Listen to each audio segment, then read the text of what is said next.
Good morning everyone, my self Aqib Siddiqui. और आज हम लोग पढ़ेंगे क्लास 12th की फिजिक्स के एक चैप्टर जिसका नाम है डीसी सर्किट्स एंड मेजरमेंट्स। तो स्टूडेंट्स, हम लोगों ने करंट इलेक्ट्रिसिटी को लेक्चर 1, 2 और 3 में कंप्लीट कर लिया था।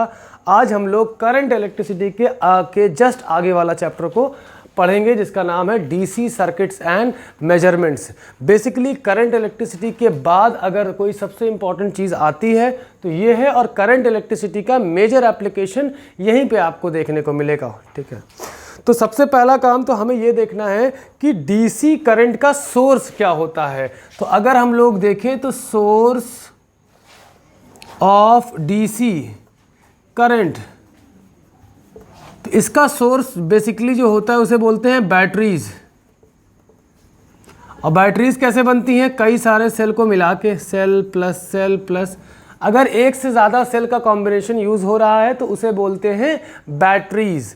ठीक है, अब बैटरीज करती क्या है? दो काम करती हैं basically. If you have a rechargeable battery, जैसे कि आपके इन्वर्टर बैटरी है, तो ड्यूरिंग चार्जिंग क्या होता है? जब बैटरी चार्ज हो रही होती है, मतलब ड्यूरिंग चार्जिंग के वक्त इलेक्ट्रिकल एनर्जी को केमिकल एनर्जी के फॉर्म में स्टोर कर रही होती हैं। और ड्यूरिंग डिस्चार्जिंग, जब डिस्चार्ज होती हैं, ड्यूरिंग डिस्चार्जिंग वो केमिकल एनर्जी के फॉर्म में जो एनर्जी स्टोर हुई थी उसको इलेक्ट्रिकल के फॉर्म में रिलीज कर रही होती हैं। ठीक, अब डीसी करंट के बारे में बात करें तो डीसी करंट की जो फ्रीक्वेंसी होती है वो ज़ीरो होती है। अगर टाइम के साथ इनका वेरिएशन देखें तो इनकी फ्रीक्वेंसी क्या होगी? ज़ीरो होगी। अगर मान लो ये I0 पे चल रहे हैं तो ये I0 पे ही हर इंटरवल ऑफ टाइम पे आपको वही वैल्यू मिलेगी, हर इंटरवल ऑफ टाइम पे सेम वैल्यू मिलेगी। देख लीजिए, हर इंटरवल पे सेम वैल्यू आपको मिलती जाएगी। तो DC current has basically a zero frequency while alternating current is alternating in nature. मतलब देखा जाए तो वक्त के साथ ये पलटता रहता है। पहले ज़ीरो से उठा, मैक्सिमम पे पहुंचा, पॉजिटिव, अब फिर ज़ीरो पे आया, मिनिमम पे गया, नेगेटिव, फिर मैक्सिमम पे गया, पॉजिटिव, फिर मिनिमम पे गया, नेगेटिव, फिर मैक्सिमम पे गया। तो ये ऑल्टरनेटली पॉजिटिव और नेगेटिव होता रहता है। तो इसलिए इसको बोलते हैं ऑल्टरनेटिंग करंट। और इसकी फ्रीक्वेंसी कितनी होती है? 50 हर्ट्ज। और डायरेक्ट करंट की फ्रीक्वेंसी कितनी होती है? 0। फ्रीक्वेंसी का बेसिक मतलब होता है कि एक सेकंड में कितनी नंबर ऑफ साइकिल्स कोई भी चीज़ कंप्लीट कर रही है, उसे बोलते हैं फ्रीक्वेंसी। और एक साइकिल जितनी देर में कंप्लीट होती है उसे बोलते हैं टाइम पीरियड। तो टाइम पीरियड का मतलब क्या है? कितनी देर में एक साइकिल कंप्लीट हो रही है। और फ्रीक्वेंसी का मतलब है just reciprocal of time period. तो एक सेकंड में कितनी साइकिल्स कंप्लीट हो रही हैं उसे बोलते हैं फ्रीक्वेंसी। तो हमारे घरों में आने वाला या जो भी अल्टरनेटिंग करंट के बारे में हम जानते हैं उसकी फ्रीक्वेंसी कितनी होती है? 50 हर्ट्ज। इसका क्या मतलब हुआ कि वो एक सेकंड में 50 बार मतलब साइकिल्स को कंप्लीट करती है। ठीक है, इतना आप लोगों को समझना है।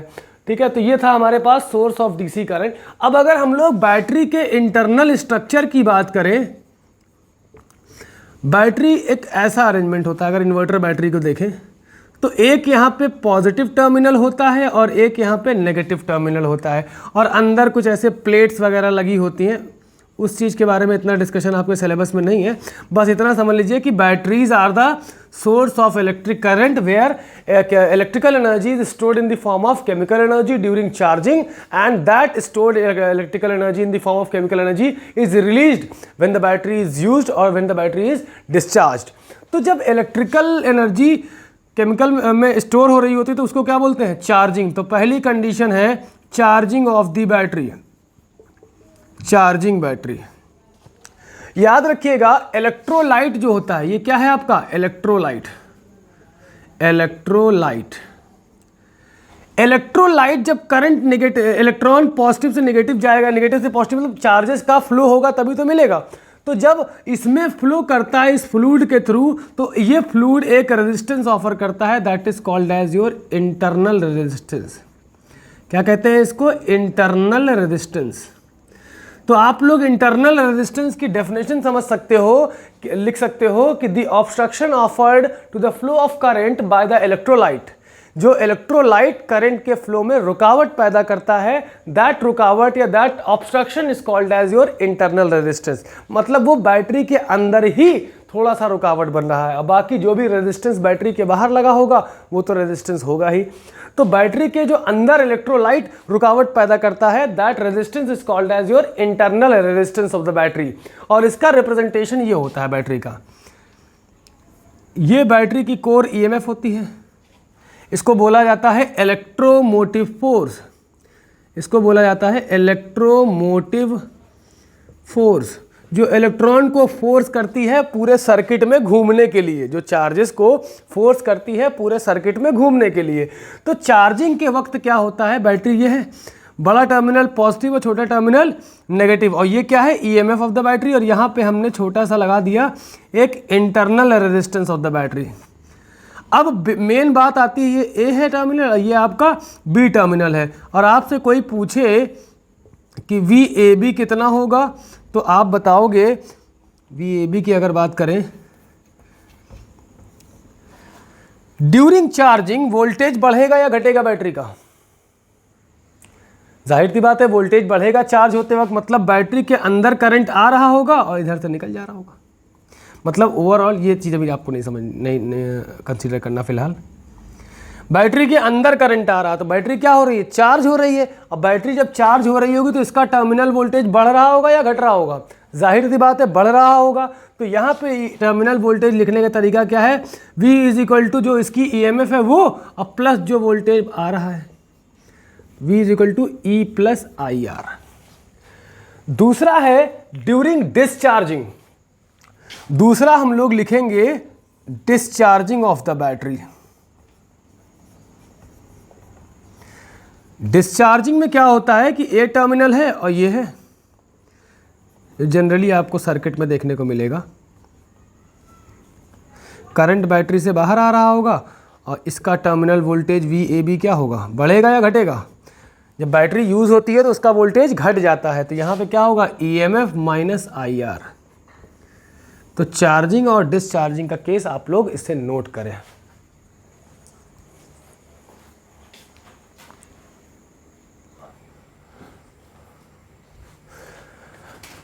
तो आप लोगों को basic idea source of electric current DC current का हो गया होगा। अब हम लोग थोड़ा सा पढ़ेंगे इक्विवेलेंट रेजिस्टेंस के बारे में, जो कि हमें पहले ही पढ़ लेना चाहिए था, लेकिन यहाँ पे सर्किटरी एनालिसिस है, इस वजह से यहाँ पे हम लोग उसको पढ़ेंगे। सबसे पहले हम लोग जानेंगे केसीएल को। इसका नाम है पढ़ा ऐसे कि इसको बोलते हैं किरचॉफ्स करंट लॉ। इससे पहले हम लोग जानेंगे कि ये जंक्शन क्या होता है। याद रखिएगा, जंक्शन एक सर्किट में एक ऐसा पॉइंट होता है जहाँ पे दो या दो से ज़्यादा करंट, दो से ज़्यादा ही ऑब्वियसली, दो से ज़्यादा करंट का आना जाना लगा हो। मतलब जैसे ये पॉइंट है, यहाँ पे करंट आ भी रहा है, यहाँ से जा भी रहा है, इधर भी जा रहा है, तो ये पॉइंट क्या कहलाएगा आपका, जंक्शन कहलाएगा। दो से ज़्यादा होने चाहिए वहाँ पे, हो सकता है 3 हो सकता है 4 हो, लेकिन 2 से ज़्यादा होने चाहिए। तो जंक्शन क्या है, जहाँ पे दो से ज़्यादा करंट का आना जाना लगा हो, ठीक। और वहाँ पे करंट रुकता तो है नहीं, नेट करंट कितना होगा, 0 होगा। तो at any junction we have net current I net. Net current कितना होना चाहिए, 0 होना चाहिए। कैसे, मतलब कि जितना करंट आ रहा है, आई इनवर्ड एक तरफ रख दो, दूसरा तरह से इसको समझिए, आने वाले सबको एक तरफ जोड़ के लिख दो, बराबर जाने वाला।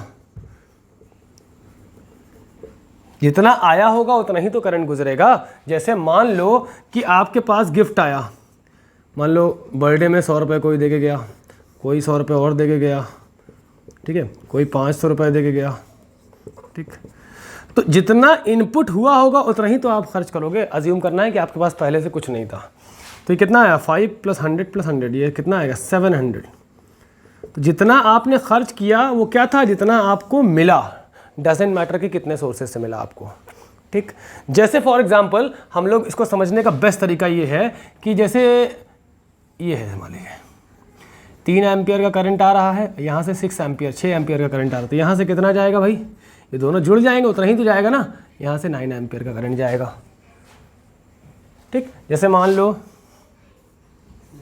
यहाँ से 2 एम्पियर का, हाँ ये भी लग सकता है यहाँ पे, यहाँ से 1 एम्पियर का, यहाँ से 6 एम्पियर का, यहाँ से कितना करंट जा रहा होगा, यहाँ से सबको जोड़ दीजिए, ये जंक्शन है ना, 6 1 7 2 9, 9 एम्पियर्स का करंट जा रहा होगा। जैसे कह दें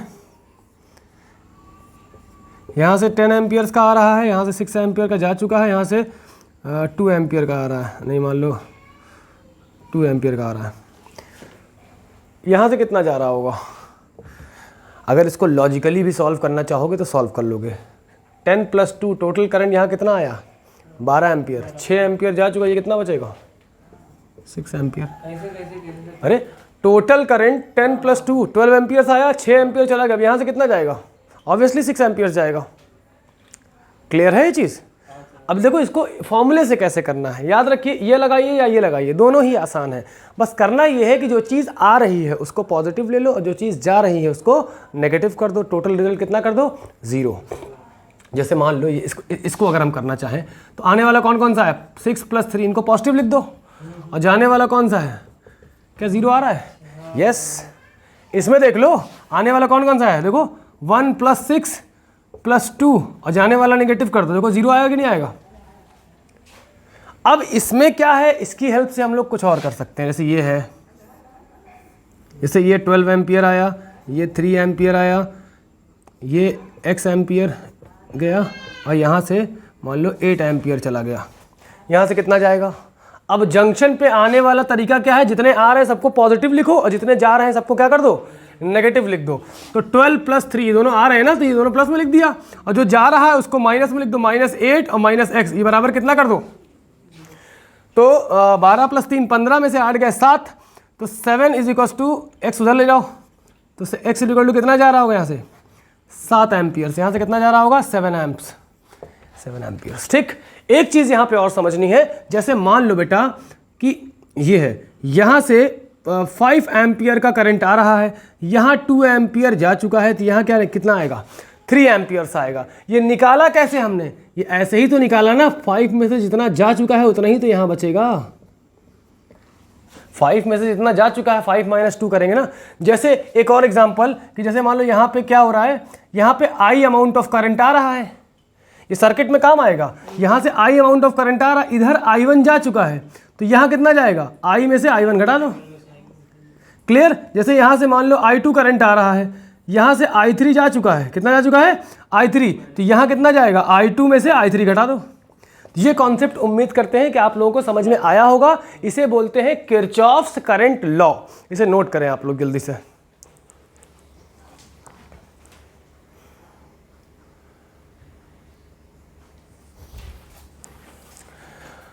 अब देखिए ये कंप्लीट हो गया, ये हम उम्मीद करते हैं कि आप लोगों को समझ में आया होगा पूरा।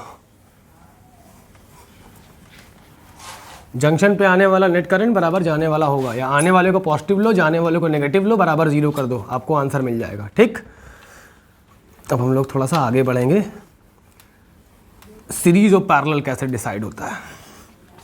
तो पहले हम एक काम करते हैं, KCL और KVL कर लेते हैं। KVL की बात करें, KVL इसको बोलते हैं किरचॉफ्स वोल्टेज लॉ। ये लॉ कहता है कि नेट वोल्टेज ड्रॉप एक क्लोज्ड लूप में 0 होता है। कहाँ के लिए 0 होता है, for a closed loop. For a closed loop we have net voltage drop equal to 0। मतलब जितना वोल्टेज होगा वो हर जगह पे खर्च होके ओवरऑल 0 कर देगा। वही करंट की तरह है कि आई नेट एक जंक्शन पे 0 और एक क्लोज्ड लूप में 0। क्लोज्ड लूप को मतलब जहाँ से शुरू करो वहीं पे वापस आओ, तो नेट वोल्टेज ड्रॉप कितना मिलेगा, 0 मिलेगा। ठीक, अब ये तो हो गया, इसके एग्जाम्पल्स भी बताएंगे, डोंट वरी। जैसे मान लो सीरीज पैरेलल पहले हम लोग कर लेते हैं, तो थोड़ा सा डाउट आपका क्लियर हो जाएगा। सीरीज पैरेलल का मतलब है जहां पे करंट ना बटे वो ब्रांचेस आपस में क्या होती हैं, सीरीज में होती हैं, और जहां पे करंट बट जाए वो ब्रांचेस क्या होती हैं, आपकी पैरेलल में होती हैं। मतलब कि अगर हम बात करें सीरीज की, सीरीज रेजिस्टेंस की, सीरीज में करंट को बिल्कुल वाटर की तरह ट्रीट करना है। यहां पे हमने एक वोल्टेज सोर्स लगा रखा है, प्लस, बड़ी प्लेट प्लस और छोटी प्लेट, हमेशा याद रखिएगा बैटरी की बड़ी प्लेट प्लस और छोटी प्लेट माइनस में होगी। और यहाँ पे हमने क्या कर दिया, R1 लगा दिया और R2 लगा दिया और R3 लगा दिया। याद रखिएगा सीरीज में जहाँ करंट ना बटे वहाँ पे हर रेजिस्टर पर करंट क्या होगा, आपका सेम होगा। तो यहाँ पे लिख सकते हैं कि current is same, current is same at all resistors. हर रेजिस्टर पे क्या होगा, आपका करंट सेम होगा। अगर यहाँ से मान लो I निकला है, ये रूल याद रखिएगा, न्यूमेरिकल करते वक्त बहुत ज़्यादा काम आने वाला है। देखिए करंट को वाटर की तरफ फ्लो कराइए, कहीं पे बट रहा है, नहीं बट रहा है। तो I करंट अगर निकला है तो वापस I ही आएगा बैटरी के अंदर, ठीक है। अच्छा, करंट सेम होगा तो जाहिर सी बात है वोल्टेज क्या होगा, voltage is different at all resistors. Voltage क्या होगा, डिफरेंट एट ऑल रेजिस्टर्स। हम ये चाह रहे हैं कि ये पूरा सर्किट इतने ज़्यादा रेजिस्टेंसेस होने के बजाय एक सिंगल रेजिस्टेंस हो जाए, जिसको हम लोग बोले इक्विवेलेंट रेजिस्टेंस। मतलब हमारे पास एक वोल्टेज सोर्स रखा है, बहुत सिंपल सा काम हो जाए, I करंट निकला, घूम फिर के वापस I आया, और ये इक्विवेलेंट हो। ये इक्विवेलेंट का मतलब है कि जितना काम सब सेपरेटली कर रहे थे अकेले R इक्विवेलेंट करे, और उसी की हमको यहाँ पे क्या निकालनी है, वैल्यू निकालनी है।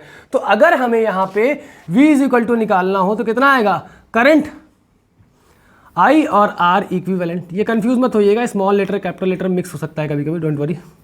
करंट इंटू, ये हमने क्या कहाँ से पढ़ा है, ओम्स लॉ क्या होता है, V by I is equal to R, तो V is equal to IR हो जाएगा। अब मान लेते हैं कि यहाँ पे वोल्टेज कितना ड्रॉप हुआ, V1, और यहाँ पे वोल्टेज कितना ड्रॉप हुआ, V2, और यहाँ पे कितना वोल्टेज ड्रॉप हुआ, V3। तो ये बात याद रखिएगा कि वोल्टेज एक तरह से खर्च होने की चीज़ है। क्या कहे की चीज़ है, खर्च होने की। जैसे मान लो कि आपने 500 रुपीज़ घर से लिया और निकल गए मार्केटिंग करने, आपने 100 रुपीज़ का पेट्रोल डलाया, सबसे पहली चीज़ 200 रुपीज़ में कुछ खा पी लिया किसी फ्रेंड के साथ, ठीक। 100 रुपीज़ किसी फ्रेंड को दे दिया जो वापस नहीं मिलेगा कभी, ये बेसिक रूल है नेचर का।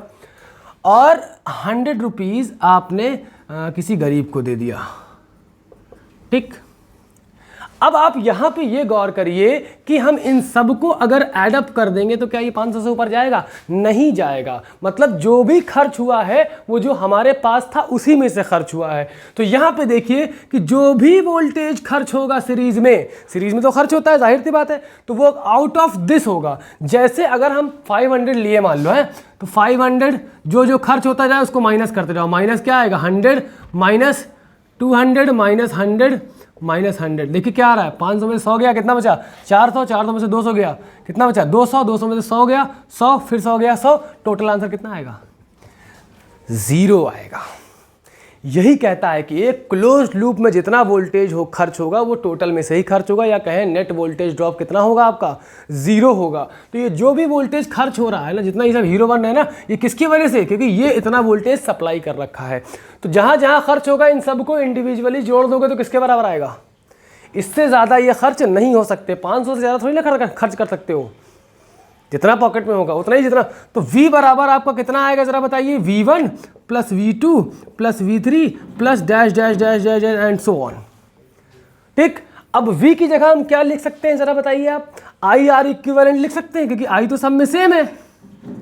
और V1 क्या होगा बताइए, IR1 होगा, और V2 क्या होगा, IR2, और V3 क्या होगा, सब में I क्यों कर रहे हैं, क्योंकि करंट सब में क्या है, सेम है। तो V1 क्या होगा, IR1, और V2 क्या होगा, IR2, और V3 क्या होगा, IR3। जितने भी लगे वो सबको ऐसे ही ड्रॉप कराते चले। IR equivalent is equal to, I common ले सकते हैं सब में से, क्या बचेगा, R1 plus R2 plus R3 plus dash dash dash and so on, ठीक है। यहाँ पे we need to close the bracket. तो आई से आई कट गया। तो सीरीज के केस में इक्विवेलेंट रेजिस्टेंस निकालने के लिए सारे रेजिस्टेंसेस को सिंपली हमें क्या करना होता है, R1 plus R2 plus R3 and so on. Series में अगर इक्विवेलेंट रेजिस्टेंस निकालना है तो सारे रेजिस्टेंसेस को क्या कर देना है, सिंपली एड अप कर देना है। तो ये हमारा जो भी रिजल्ट आएगा, that result will be the equivalent resistance of the complete circuit in which all the resistors are in series. अब जब हम पैरेलल करेंगे तो पैरेलल में करंट, यहाँ क्या है, सीरीज में करंट सेम है तो पैरेलल में करंट डिफरेंट, अब वोल्टेज क्या हो जाएगा, सेम हो जाएगा।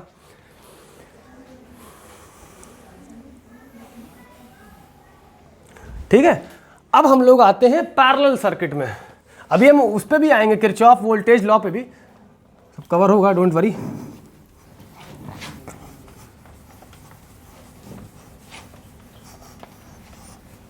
पैरेलल का मतलब क्या है, जहां पे करंट क्या हो जाए, बट जाए दो जगह पे, दो या दो से ज्यादा। जैसे मान लो अगर हम बात कर रहे हैं यहाँ पे, ये पैरेलल की बात कर रहे हैं, पैरेलल कॉम्बिनेशन ऑफ रेजिस्टेंसेस की। तो पैरेलल में ये रजिस्टर है, मान लो ये R1 है, ठीक है, ये आपका क्या है R2 है, और ये आपका क्या है R3 है, और यहाँ पे एक हमारे पास वोल्टेज सोर्स लगा है, बड़ी प्लेट पॉजिटिव और छोटी प्लेट नेगेटिव। क्या होगा, यहाँ से आई करंट निकलेगा, कितना भी घूम फिर ले वापस कितना आएगा, आई ही आएगा। यहाँ तक करंट आ गया मान लीजिए, ठीक। तो पहले वाले में हमने I1 भेज दिया, दूसरे वाले में I2 भेज दिया, तीसरे वाले में I3 भेज दिया। क्योंकि पैरेलल में करंट क्या हो रहा है, ये जंक्शन है ना, जंक्शन कौन सा पॉइंट होता है जहाँ पे करंट बढ़ता है। तो तीन हिस्सों में बढ़ गया, तो करंट तो क्या हो गया, यहाँ पे क्या लिखेंगे, करंट क्या होगा, करंट डिफरेंट होगा at all resistors, at all resistors. और वोल्टेज क्या होगा, voltage same at all resistors. तो यहां पे V वोल्टेज है ना, तो यही V वोल्टेज यहां पे भी होगा, और यही V वोल्टेज यहां पे भी होगा, और यही V वोल्टेज यहां पे भी होगा। तीनों के अक्रॉस यही V वोल्टेज हो जाएगा। इसको आप ऐसे समझ सकते हो, सर्किट डायग्राम अगर हम अच्छे से बना दें थोड़ा छोटा सा, ये आपका R1 है, ये आपका R2 है, और ये आपका R3 है, और यहाँ पे वोल्टेज लगा दिया मान लीजिए प्लस माइनस V। तो यही V यहाँ पे, और यही V यहाँ पे, और यही V यहाँ पे, वोल्टेज सेम है। अब हम क्या चाह रहे हैं कि ये सर्किट हट के क्या हो जाए, चाहे सीरीज हो चाहे पैरेलल हो, डिमांड दोनों में सेम होगी कि इतने रेजिस्टेंस पैरेलल में रह के जो मेहनत कर रहे हैं वो एक रेजिस्टेंस करें, जिसको हम लोग क्या नाम दें, इक्विवेलेंट करंट। अब एक बात ईमानदारी से बताओ, I इज इक्वल टू क्या होगा जरा बताओ।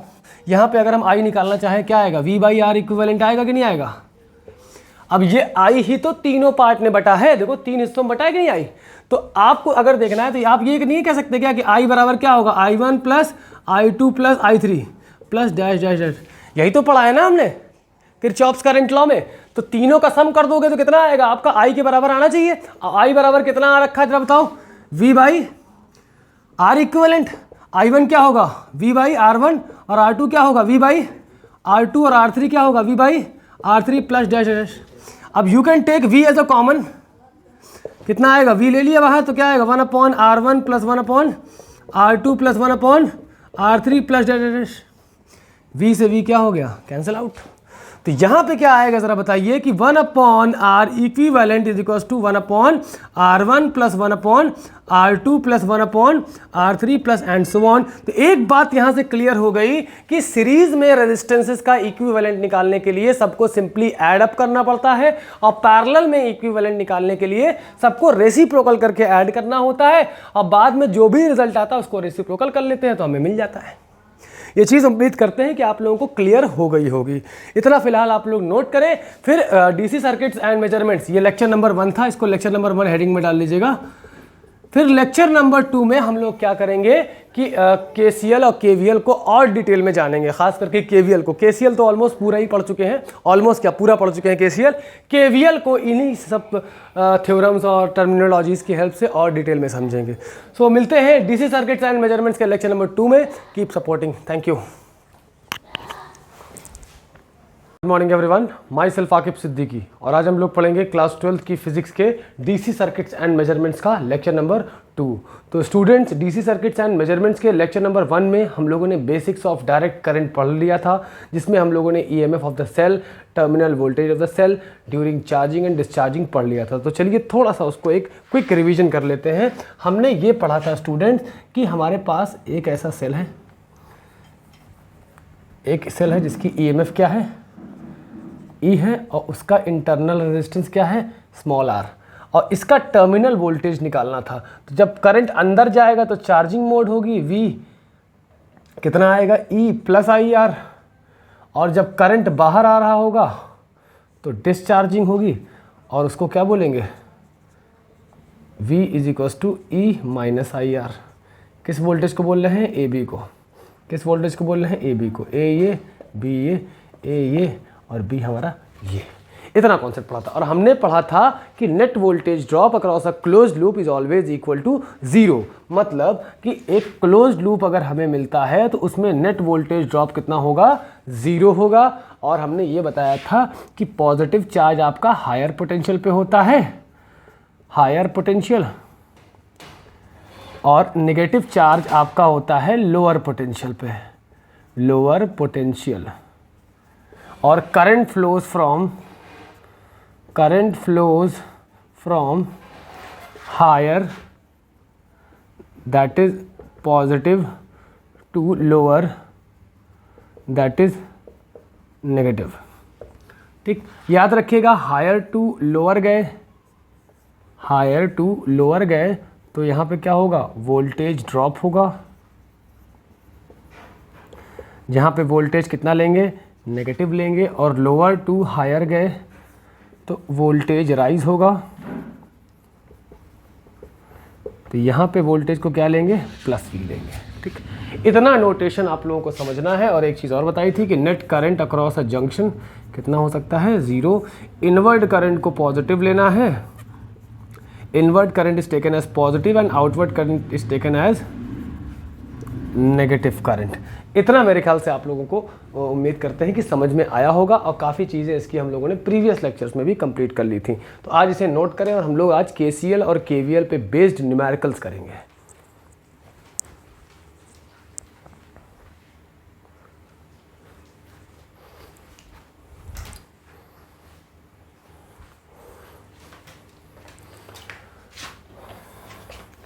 आप लोग इसे नोट कर चुके होंगे, चाहे तो वीडियो पॉज कर लें।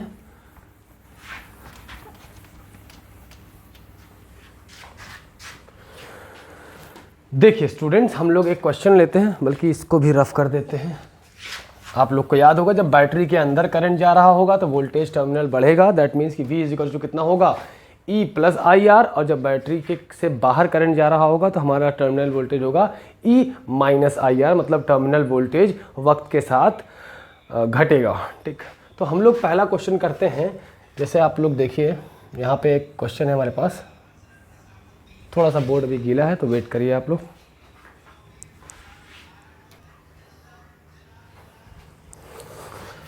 चलिए हम लोग एक पहला क्वेश्चन करते हैं इससे रिलेटेड। वो है ये कि एक हमारे पास बैटरी है जिसका इंटरनल रेजिस्टेंस R1 है और ईएमएफ कितनी है, E1, और एक यहाँ मिड में रेजिस्टेंस लगा है कैपिटल R, और एक दूसरी बैटरी है। याद रखिएगा, बैटरी का बड़ा वाला टर्मिनल, मतलब बड़ी प्लेट क्या होगी, पॉजिटिव, और छोटी प्लेट नेगेटिव। और इस सेकंड वाली बैटरी का ईएमएफ क्या है, E2 है, और हमारा क्या है, इंटरनल रेजिस्टेंस R2 है। ठीक, यहाँ से I1 करंट निकल रहा है और यहाँ से I2 करंट निकल रहा है। याद रखिएगा, I1 करंट निकल रहा, कितना भी घूम फिर ले वापस कितना आएगा आपका, I1 ही आएगा। I2 निकल रहा है, कितना भी घूम फिर ले वापस कितना आएगा, I2 ही आएगा। और यहाँ से I1 चला आ रहा है और यहाँ से I2 चला आ रहा है, यहाँ से I1 और यहाँ से I2 चला आ रहा है। तो अंदर क्या जाएगा, I1 प्लस I2। देखिए जंक्शन, ये जंक्शन है आपका, यहाँ पे I1 आया और I2 आया, दोनों जुड़ के अंदर चले गए, और यहाँ पे I1 प्लस I2 आया यहाँ तक। ठीक है, फिर I1 I2 इधर चला गया और I1 इधर चला गया। बैटरी से जितना भी करंट निकलेगा उतना ही वापस जाएगा उसके अंदर। अब देखिए हम ज़रा इसको नेमिंग कर लें, A B C D E F. Clear. हम लूप लॉ लगाएंगे और लगाएंगे net voltage drop across a close loop is equal to 0। Loop क्या लगाएं, ए या कहें कि चलिए ई एफ सी डी ई, क्या लगाएंगे, loop E F C D E. देखिए ई से चले और घूम फिर के ई एफ सी डी ई वापस आ गए। सारे वोल्टेजेस जहाँ जहाँ पे ड्रॉप हो रहा हो, जहाँ जहाँ पे राइज हो रहा हो, वो हमें उसे काउंट करना है और नेट वोल्टेज को कितना रख देना है, 0। और तरीका क्या इस्तेमाल करना है, पॉजिटिव से अगर नेगेटिव जाएंगे तो माइनस वी लेना है और नेगेटिव से पॉजिटिव जाएंगे तो हमें प्लस वी लेना है। इतना आप लोग ध्यान रखिएगा, ठीक है। तो नेगेटिव ई से चलना है हमको, ठीक है। तो यहाँ से चले, कोई दिक्कत नहीं है, कोई दिक्कत नहीं। तो नेगेटिव से पॉजिटिव गए तो ये क्या है, ये वोल्टेज में सपोर्ट कर रहा है या वोल्टेज को कंज्यूम कर रहा है, सपोर्ट कर रहा है। मतलब नेगेटिव से पॉजिटिव जाएंगे तो क्या होगा, वोल्टेज राइज हो रहा है। तो इसका वोल्टेज क्या लेंगे हम लोग, E2। चलते चलते आया यहाँ तक आया। अब एफ सी जाना है ना, देखिए ई एफ सी, तो एफ से सी जा रहा है, मतलब क्या है, एफ पॉइंट हायर पे होगा, सी लोअर पे होगा, तभी तो हायर टू लोअर जा रहा है। अब करंट कहाँ जाता है, हमेशा हायर टू लोअर पोटेंशियल। तो यहाँ हायर है, यहाँ लोअर है, तो वोल्टेज यहाँ ड्रॉप होगा क्योंकि पॉजिटिव और नेगेटिव जाने पर नेगेटिव वोल्टेज ले रहा है। तो इसके अक्रॉस का वोल्टेज कितना आएगा, करंट मतलब I1 plus I2 multiplied by the resistance, ठीक है। यहाँ तक आ गया। अब यहाँ से यहाँ, अब यहाँ से यहाँ करंट जा रहा है, ये हायर पे है, ये लोअर पे, तभी तो करंट जा रहा है, क्योंकि करंट की टेंडेंसी क्या है, हायर वोल्टेज से लोअर वोल्टेज की तरफ जाना। तो यहाँ पे वोल्टेज ड्रॉप कितना होगा, I'm so sorry, यहाँ पे I2 चला गया, बेसिकली यहाँ I1 जाएगा, यहाँ पे I1 जाएगा और यहाँ पे क्या जाएगा, I2, ठीक। अब इसके अक्रॉस का वोल्टेज ड्रॉप क्या होगा, माइनस I2। नेगेटिव इसलिए है कि करंट हायर टू लोअर जा रहा है। ये फर्स्ट इक्वेशन हो गई, ठीक। अब लेंगे लूप ए या ले लो B A F C B, loop लेंगे B A F C B. Negative से पॉजिटिव जाइए, मतलब higher to lower, sorry lower to higher, तो वोल्टेज राइज होगा तो इसका वोल्टेज भाई ईएमएफ होगी, क्या होगा, E1। अब यहाँ पे आए, यहाँ से चले, यहाँ पे आए, यहाँ पे आए, यहाँ से यहाँ गए, मतलब ये हायर पे है, ये लोअर पे है, तभी तो करंट यहाँ से यहाँ जा रहा है। करंट नेचुरली पॉजिटिव से नेगेटिव ही जाता है, तो यहाँ पे वोल्टेज क्या होगा, ड्रॉप होगा। देखिए प्लस से माइनस जाने में माइनस भी हो रहा है, तो यहाँ पे वोल्टेज कैसे निकालेंगे, माइनस जो करंट जा रहा हो, करंट क्या जा रहा है, I1 plus I2 into R, IR Ohm's law के हिसाब से। वापस आए, यहाँ तक आ गए, यहाँ से यहाँ आ गए, अब यहाँ गए, कोई ड्रॉप नहीं, यहाँ से यहाँ गए, मतलब ये हायर पे है और ये लोअर पे है, और यहाँ पे तो दिख भी रहा है साफ साफ लोअर पे। तो यहाँ पे वोल्टेज ड्रॉप कितना होगा, नेगेटिव होगा, पॉजिटिव से नेगेटिव जाने पे negative voltage drop.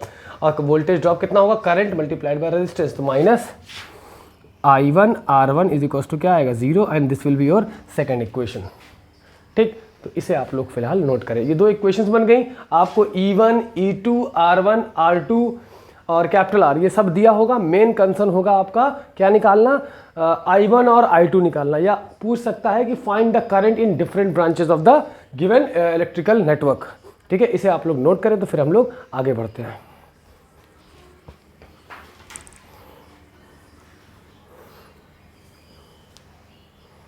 Hello and good morning everyone, my self Aqib Siddiqui, और आज हम लोग पढ़ेंगे डीसी सर्किट्स एंड मेजरमेंट्स का लेक्चर नंबर 3।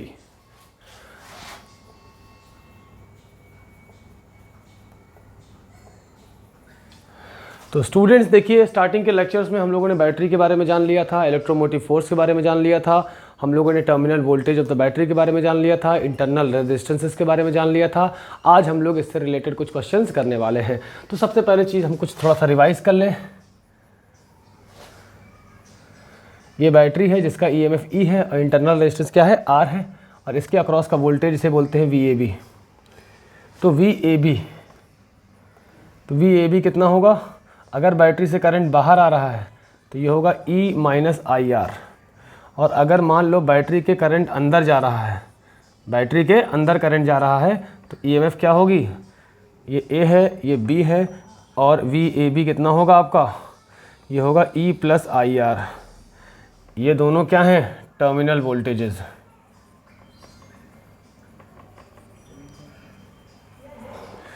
और हमने क्या पढ़ रखा है, पॉजिटिव हमारा हाई पोटेंशियल पे होता है, किस पे होता है, हाई पे होता है, नेगेटिव किस पे होता है, लो पे होता है। और करंट हमेशा पॉजिटिव से नेगेटिव जाता है, याद रखिएगा, पॉजिटिव से नेगेटिव गए तो यहाँ पे क्या होगा, वोल्टेज ड्रॉप, क्या होगा, वोल्टेज ड्रॉप या कंज्यूम्ड, और अगर नेगेटिव से पॉजिटिव गए तो यहाँ पे क्या होगा, वोल्टेज राइज होगा, इसको कहेंगे हम लोग प्लस वी। और इसी रूल के हिसाब से नेट वोल्टेज एक क्लोज्ड लूप में ज़ीरो होता है, इसे लिखते हैं, बोलते हैं for a closed loop. Closed loop का मतलब जहाँ से चले वहीं पे वापस आ जाए, तो नेट वोल्टेज ड्रॉप एक सर्किट में कितना होगा, ज़ीरो होगा। इसे आप लोग नोट कर लें।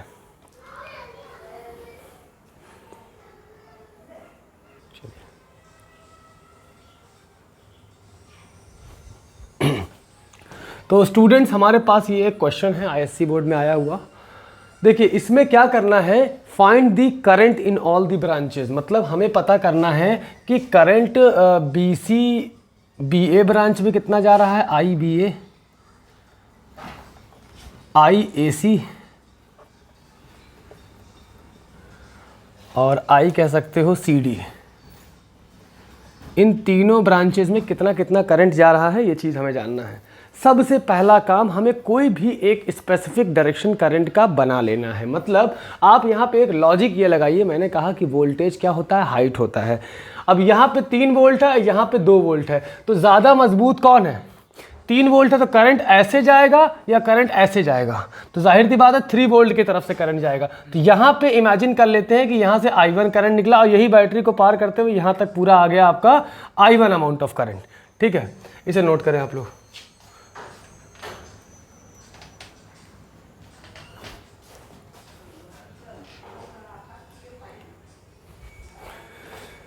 कोई एक डायरेक्शन हमने करंट का अज्यूम कर लिया। अब ये I1 पूरी इस ब्रांच में आएगा और यहाँ से ये इमेजिन कर लिया कि मान लो I2 अमाउंट ऑफ करंट इस बैटरी से निकल रहा है और इस बैटरी को पार करते हुए यहाँ तक आपका क्या आ रहा है, I2 आ रहा है। तो हमारा KCL क्या कहता है, ऐसे मान लो कि एक करंट आ रहा है I1 और एक करंट आ रहा है यहाँ से I2, तो यहाँ से कितना करंट जाएगा ज़रा बताइए, I1 प्लस I2। इसमें समझने में कोई दिक्कत तो नहीं है। तो इस ब्रांच से ये 2 ओम का रजिस्टर है, इसमें से कितना करंट जाएगा, I1 प्लस I2 करंट जाएगा। अब हमारे पास देखिए क्या है रूल, हमारे पास क्या है, नेट वोल्टेज ड्रॉप एक क्लोज लूप में कितना रखना है, 0 रखना है। तो मतलब कहने का ये कि हमारे पास लूप 1 की अगर बात करें तो पहला लूप क्या है हमारा, देखिए CBAC,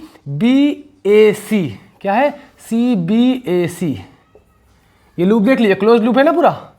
अब क्लोज लूप में हमें चलना, देखो CBAC पूरा क्या है आपका एक क्लोज लूप है। अब C से चले चले कहीं वोल्टेज सोर्स दिखा, ये दिखा ना, याद रखिए नेगेटिव से पॉजिटिव जाएंगे तो वोल्टेज क्या लेंगे, प्लस, और पॉजिटिव से नेगेटिव जाएंगे तो वोल्टेज क्या लेंगे, माइनस लेंगे, माइनस V लेंगे। तो नेगेटिव से पॉजिटिव गए, इस वोल्टेज को क्या लेंगे, प्लस लेंगे। यहाँ से यहाँ, अब पॉजिटिव से नेगेटिव जा रहे हैं, इस वोल्टेज को क्या लेंगे, माइनस लेंगे। यहाँ तक आए, अब करंट यहाँ से यहाँ आ रहा है, मतलब क्या है, ये हायर पे है और ये लोअर पे है, तभी तो करंट हाई टू लो आ रहा है। करंट नेचुरली क्या होता है, पानी की तरह होता है, जो हायर पोटेंशियल से लोअर पोटेंशियल की तरफ फ्लो करता है।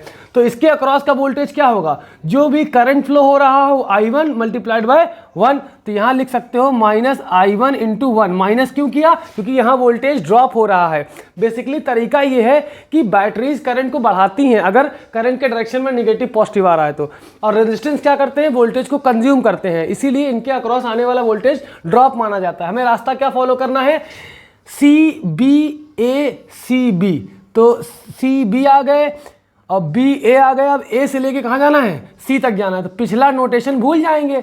और अगर A से लेके C तक करंट जा रहा है तो क्या मतलब है, A हायर पे है और C किस पे है, A हायर पे C लोअर पे है, और इसके अक्रॉस पोटेंशियल ड्रॉप होगा या राइज होगा बताओ, अगर ड्रॉप होगा ना तो पोटेंशियल क्या होगा, करंट मल्टीप्लाइड बाय रेजिस्टेंस। तो करंट कितना है, I1 प्लस I2 और मल्टीप्लाइड बाय इसका रेजिस्टेंस कितना है, 2 ओम्स, इज इक्वल टू क्या कर दिया हमने, 0। देखो चले ना, CABACB आ गए, कोई दिक्कत तो नहीं है, CABC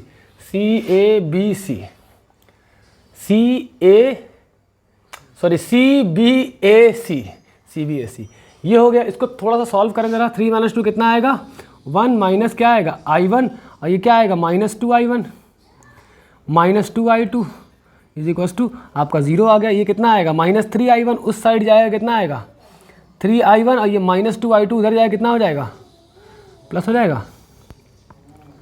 इज इक्वल टू कितना आएगा आपका 1। ये आपकी बन गई फर्स्ट इक्वेशन। अब हम दूसरा लूप लेंगे और लूप क्या होगा, वो लूप हमारा क्या होगा ज़रा बताइए, CADC। क्या लेंगे, CADC। क्या लेंगे, C से चलेंगे CADC, या ऐसे कर लो CDAC ले लो। चलो लूप ले लेंगे हम लोग CDAC।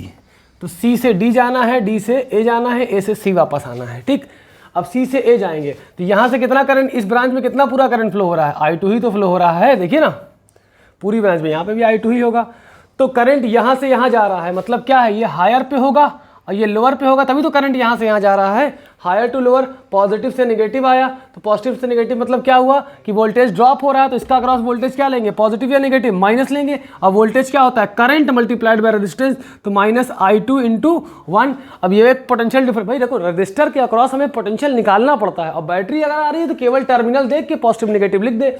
अब बैटरी आ गई रास्ते में तो नेगेटिव से पॉजिटिव वोल्टेज डाउन होगा कि बढ़ेगा, बढ़ेगा, तो +4 लिख देंगे। यहाँ पे यहाँ तक आया, यहाँ तक आया, यहाँ पे देखो नेगेटिव से पॉजिटिव गया ना, तो यहाँ पे भी वोल्टेज क्या होगा, बढ़ेगा। दैट मीन्स कि कितना हो जाएगा, +2। यहाँ तक आया, यहाँ तक, अब यहाँ पे यहाँ तक आ गए। अब यहाँ से यहाँ करंट जा रहा है, क्या मतलब है, ये हायर पे है, ये लोअर पे, तभी तो करंट जा रहा है, क्योंकि करंट की नेचुरल टेंडेंसी क्या है, हायर वोल्टेज से लोअर वोल्टेज की तरफ जाना। तो ये हायर पे हुआ और ये आपका क्या हो गया, लोअर पे, और इसके अक्रॉस का वोल्टेज कितना आएगा, नेगेटिव होगा, ये तो कन्फर्म हो गया। करंट कितना है, I1 + I2 मल्टीप्लाइड बाय 2 हो जाएगा।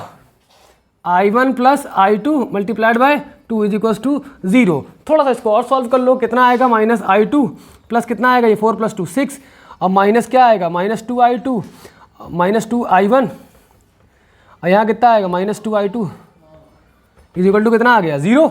अब देखिए I1 जोड़िए, उधर जाएगा कितना हो जाएगा, 2I1 हो जाएगा, और ये 2I2 और ये I2 कितना हो जाएगा, -2I2 कितना हो जाएगा, +3I2 इज इक्वल टू कितना आएगा आपका, 6 के बराबर। ये आपकी कौन सी इक्वेशन हो गई, दोनों इक्वेशन को सॉल्व कर लेंगे। 2 इक्वेशन से और 2 वेरिएबल से क्वेश्चन आसानी से सॉल्व होगा। तो देखिए क्या आ रहा है, 2I1 + 3I2 is equal to कितना आ रहा है आपका, 6 आ रहा है। ये सेकंड इक्वेशन है, और ऊपर क्या आ रहा है, 3I1 + 2I2, मतलब 3I1 + 2I2 is equal to कितना आ रहा है, 1। ये आपकी फर्स्ट इक्वेशन है बेटा। अब ये आपके ऊपर है कि आप कैसे सॉल्व करते हो इसको, ऊपर नीचे क्रॉस मल्टीप्लाई, 3 से ऊपर और 2 से नीचे। साइमल्टेनियस इक्वेशन सॉल्व करने का तरीका यही है। तो यहाँ कितना आएगा, 6I1 + 9I2 is equal to कितना आएगा, 6 3 जा 18, क्या है, बस 18 है केवल, और यहाँ 2 3 जा 6I1 + 4I2 is equal to 2, minus कर दो पूरा। 18 में से 2 गए, कितना बचेगा, 16, 16 बचा, और ये I1 से I1 cancel, 6I1 - 6I1 cancel, 9I2 - 4I2 कितना आएगा, 5I2। तो यहाँ से आपको मिल गया I2 बराबर कितना मिल गया आपको, 16/5, और I2 की वैल्यू यहाँ से कितनी आ गई, तो ये आ गया 3.2 एम्पियर्स। आपको I2 की वैल्यू मिल गई 3.2 एम्पियर्स। अब I2 मिल गया तो I1 तो कैसे भी निकाल सकते हो आप, तो किसी भी एक में रखो। ठीक है, तो मान लो इसमें रखते हैं 3I1 + 2, और I2 की जगह क्या लिखेंगे, 16/5 या 3.2 लिख दो, इन +2 इज इक्वल टू 1। तो 3I1 ये कितना आएगा, 6.4 इज इक्वल टू 1। तो 3I1 1 - 6.4, तो 3I1 इज इक्वल टू 5.4, और I1 इज इक्वल टू कितना आएगा, 5.4/3, यह आएगा 1.8 एम्पियर्स। तो आपका करंट क्या मिल गया, I1 बराबर 1.8 एम्पियर्स, और I2 बराबर कितना मिल गया, 3.2 एम्पियर्स। और good morning everyone, my self Aqib Siddiqui, और आज हम लोग पढ़ेंगे क्लास 12 के फिजिक्स के डीसी सर्किट्स एंड मेजरमेंट्स का लेक्चर नंबर 4। तो स्टूडेंट्स, डीसी सर्किट से रिलेटेड हमने कई सारे क्वेश्चंस कर लिए थे, इसके बेसिक कॉन्सेप्ट्स को ऑलरेडी पढ़ रखा है हम लोगों ने। आज हम लोग पढ़ने जा रहे हैं व्हीटस्टोन्स ब्रिज। इसके पढ़ने से पहले हम लोग कुछ बेसिक प्रिंसिपल समझ लेते हैं कि करंट बेसिकली कहाँ से कहाँ जाता है और क्यों जाता है। तो करंट के फ्लो होने का सबसे बड़ा रीजन है the potential difference between 2 points. Sides, मतलब कहने का ये कि करंट की टेंडेंसी होती है कि पॉजिटिव से वो नेगेटिव जाता है, और पॉजिटिव हमेशा नेचुरली होता है हायर पोटेंशियल पे और नेगेटिव होता है आपका लोअर पोटेंशियल पे। तो जिस तरह से पानी की टेंडेंसी होती है कि हायर हाइट से वो लोअर हाइट की तरफ नेचुरली फ्लो करता है, उसी तरह से करंट की टेंडेंसी होती है कि हायर पोटेंशियल से वो लोअर पोटेंशियल की तरफ जाता है। और एक बात ये भी याद रखने वाली है कि अगर मान लो एक पॉइंट आपका ये ए है और एक पॉइंट आपका ये बी है, अगर कह दे कि VA और VB आपस में बराबर है, दोनों की हाइट या दोनों का पोटेंशियल अगर सेम है, तो आप अच्छे से जानते हो कि कोई भी करंट वहां पे फ्लो नहीं करेगा। करंट की टेंडेंसी क्या है? The tendency of the current is always to flow from a level of a higher potential to the level of a lower potential. ये चीज आपको समझनी होगी। और एक चीज और मैंने बताई थी कि बैटरी के अंदर अगर करंट जा रहा है तो दैट मींस कि battery is under charging mode, और बैटरी से करंट अगर बाहर आ रहा है तो इसका मतलब होता है कि battery is under discharging mode. तो व्हिटस्टोन ब्रिज एक बहुत इंपॉर्टेंट टॉपिक है इसमें का। इससे रिलेटेड अभी इसके जस्ट आगे आएगा आपका मीटर ब्रिज, फिर आएगा आपका पोटेंशियोमीटर।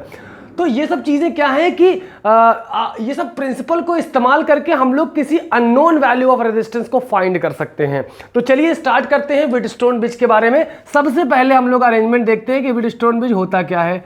जैसे मान लीजिए ये एक रजिस्टर लगा है P और यहाँ पे पॉइंट, एक रजिस्टर इधर लगा है आपका Q और एक नीचे लगा है ऐसे R और एक इधर लगा है S, और ये दोनों टर्मिनल्स आपस में क्या है, एक वोल्टेज सोर्स से कनेक्टेड है। ठीक है, डीसी सोर्स है आपका, डीसी पढ़ रहे हैं तो डीसी ही होगा ऑब्वियसली, V वोल्ट से कनेक्टेड है। और बिटवीन पॉइंट मान लो ये A है और ये पॉइंट आपका B है। यहाँ पे एक हमने गैल्वेनोमीटर लगा दिया जो कि नॉर्मली क्या होता है, नल पॉइंट पे होता है। नल पॉइंट मतलब नो करंट। अगर पॉजिटिव करंट फ्लो करेगा तो राइट डिफ्लेक्ट करेगा, नेगेटिव करंट फ्लो करेगा तो ये लेफ्ट डिफ्लेक्ट करेगा। मतलब ये केवल करंट के डायरेक्शन को बताता है कि यस करंट इज फ्लोइंग और नॉट।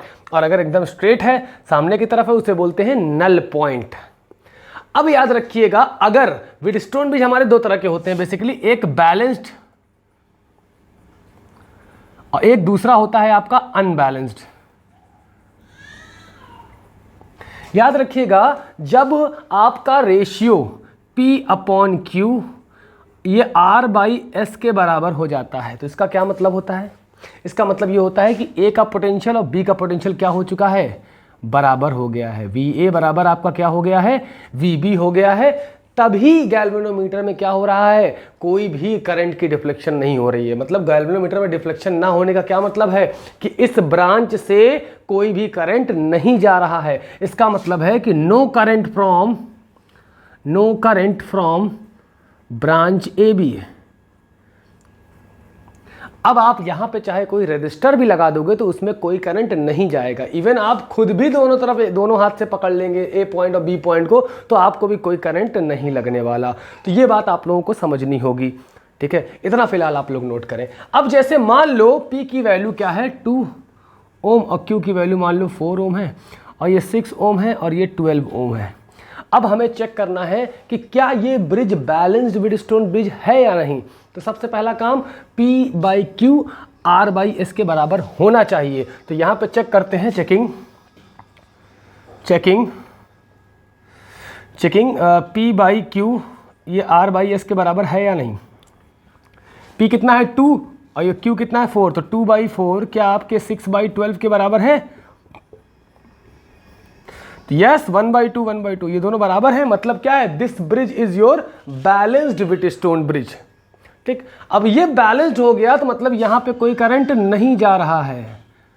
IG मतलब current in the galvanometer is 0। अगर गैल्वेनोमीटर में करंट आपका 0 जा रहा है तो इसका यह मतलब है कि P और Q आपस में क्या है, सीरीज में है। R और S आपस में क्या है, सीरीज में है। और ये पूरा कॉम्बिनेशन आपस में क्या है, पैरेलल में है। तो इसका अगर हमें इक्विवेलेंट रेजिस्टेंस निकालना हो तो क्या करेंगे हम लोग, यहाँ पे हम लोग करेंगे इक्विवेलेंट रेजिस्टेंस निकालने के लिए P+Q, क्योंकि सीरीज में है तो सीरीज में सिंपली ऐड हो जाएगा, इज पैरेलल विद R+S। तो R इक्विवेलेंट कितना आएगा जरा बताइए, क्या आएगा, R1 R2 मतलब P+Q into R+S upon P+Q+R+S इतना आप लोग नोट कर लीजिए। तो जैसे मान लो हमारा यहाँ पे एग्जाम्पल है, तो ये 2 और 4 क्या है, आपस में सीरीज में है। तो ये हमारा क्वेश्चन कैसे बन जाएगा, अगर हम वैल्यू लेके सॉल्व करते हैं तो क्या बनेगा, 2 + 4 पैरेलल विद 6 + 12। तो 2 + 4 पैरेलल विद 6 + 12, दैट मीन्स कि 6 पैरेलल विद 18। ठीक है, दो चीजें पैरेलल में है तो इनका डायरेक्टली मैंने फॉर्मूला बता रखा है कि R1 R2 upon R1 + R2। ठीक है, तो क्या आएगा, R इक्विवेलेंट यहां से 6 × 18 अपॉन 6 + 18, 18 + 6 कितना हो जाएगा, 24, और 18 6 108। ठीक है, 4 कितना आएगा यहाँ पे देखिए जरा, 4 6 24, 2 8, 2 और ये 9, तो ये आएगा 4.5 ओम। इसे आप लोग नोट कर लें तो फिर हम लोग आगे बढ़ते हैं।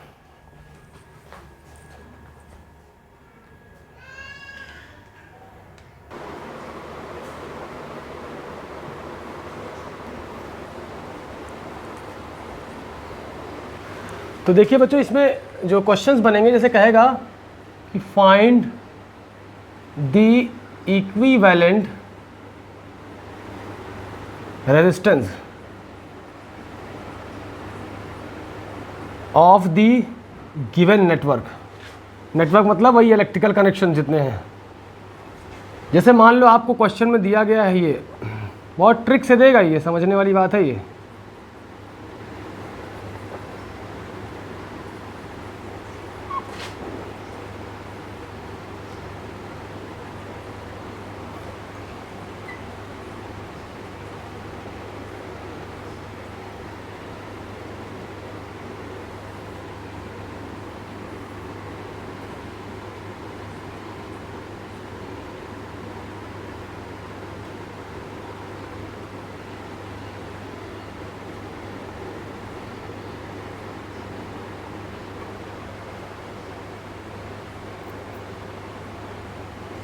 क्या कह रहा है, find the equivalent resistance of the given network and also find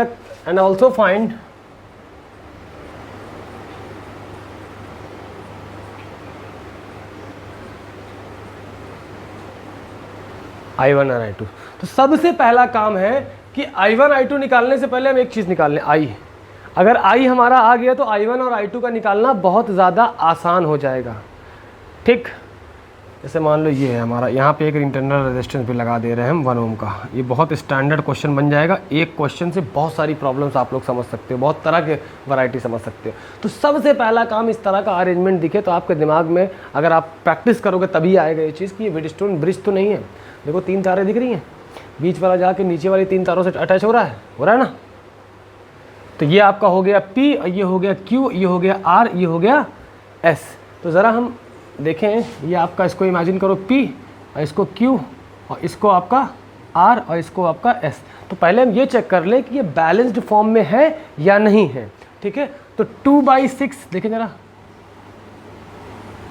क्या 3/9 है? यस, 1/3 आपका 1/3, 1/3 बराबर 1/3। अगर ये दोनों बराबर आ रहा है तो दैट मीन्स क्या है, therefore it is balanced bridge. Balance bridge है, that is no current through 5 ohm resistor. 5 ohm वाले रेजिस्टेंस से कोई करंट नहीं जाएगा। या जब ये बाई ये बराबर ये बाई ये हो जाए तो बीच वाले से कोई करंट नहीं जाता। मतलब ये पॉइंट अगर A है और ये पॉइंट अगर आपका B है तो VA बराबर कितना हो गया होगा, VB हो जाएगा, अगर ये ब्रिज बैलेंस होता है तो। क्लियर है? ओके, मतलब नो करंट थ्रू ब्रांच। ये तो अगर हम करंट नहीं जा रहा है तो हम इसको हटा ही दें, क्या मतलब है? अनबैलेंस के लिए बाद में पढ़ाएंगे, अभी तो बैलेंस पढ़ा रहे हैं ना। 2 कैटेगरीज है ना, बैलेंस ब्रिज और अनबैलेंस ब्रिज। ऊपर देख सकते हो आप लोग, यहाँ पे कितना है 3 ओम और यहाँ कितना है 9 ओम, और यहाँ पे वोल्टेज कितना है, प्लस माइनस में कितना दिया हुआ है 12 वोल्ट, और यहाँ इंटरनल रेजिस्टेंस कितना है भाई 1 ओम। ठीक, अब थोड़ा सा आसान दिखा ना, आई करंट निकला, आई करंट वापस गया, यहाँ से I1 गया और यहाँ से I2 गया। तो इक्विवेलेंट कैसे निकलेगा बताओ? ये करंट कहीं बट रहा है I1, बताइए I1 कहीं बट रहा है यहाँ से लेके यहाँ तक, नहीं, यहाँ से यहाँ तक कहीं I2 बढ़ रहा है नहीं, तो I1 ये सारे सीरीज में आ जाएंगे और ये सारे सीरीज में आ जाएंगे। तो 6 + 2 सीरीज में तो सिंपली ऐड होता है ना, तो 6 + 2 कितना हो जाएगा भाई 8 ओम, और नीचे 3 + 9 कितना हो जाएगा भाई 12 ओम, और हमारा सर्किट क्या हो जाएगा, कुछ ऐसा हो जाएगा। और यहाँ पे एक इंटरनल रेजिस्टेंस लगा देंगे हम लोग, जिसकी वैल्यू कितनी होगी 1 ओम, और ±12 वोल्ट्स है, और यहाँ से I करंट निकल रहा होगा। इसमें I1 जा रहा है और इसमें क्या जा रहा है भाई I2 जा रहा है। ठीक, इतना समझ में आया आपके। अब देखिए हमें इक्विवेलेंट R निकालना है, तो R इक्विवेलेंट कितना आएगा भाई, ज़रा आप लोग बताएं। मैंने क्या सिखाया है, दो रेजिस्टेंस अगर पैरेलल में है तो डायरेक्टली R इक्विवेलेंट कैसे निकालते हैं, प्रोडक्ट अपॉन दोनों का सम। तो R1 R2 मतलब 8 × 12, मतलब आपका 8 × 12 अपॉन 8 + 12, 12 8 96 अपॉन 8 + 12 कितना आएगा 20, 96 अपॉन 20। तो R इक्विवेलेंट कितना आ गया आपका 4.8 ओम्स आ गया कि नहीं आ गया। इक्विवेलेंट रेजिस्टेंस इन दोनों की जगह पे हम कितना लगा सकते हैं 8 ओम। देखिए 4.8 ओम, क्लियर हो रहा है चीज़। इन दोनों का कॉम्बिनेशन का रिजल्ट कितना आ रहा 4.8 ओम। अब हमारा सर्किट कैसा होगा, इसे इतना नोट करें फिर हम बताते हैं आगे।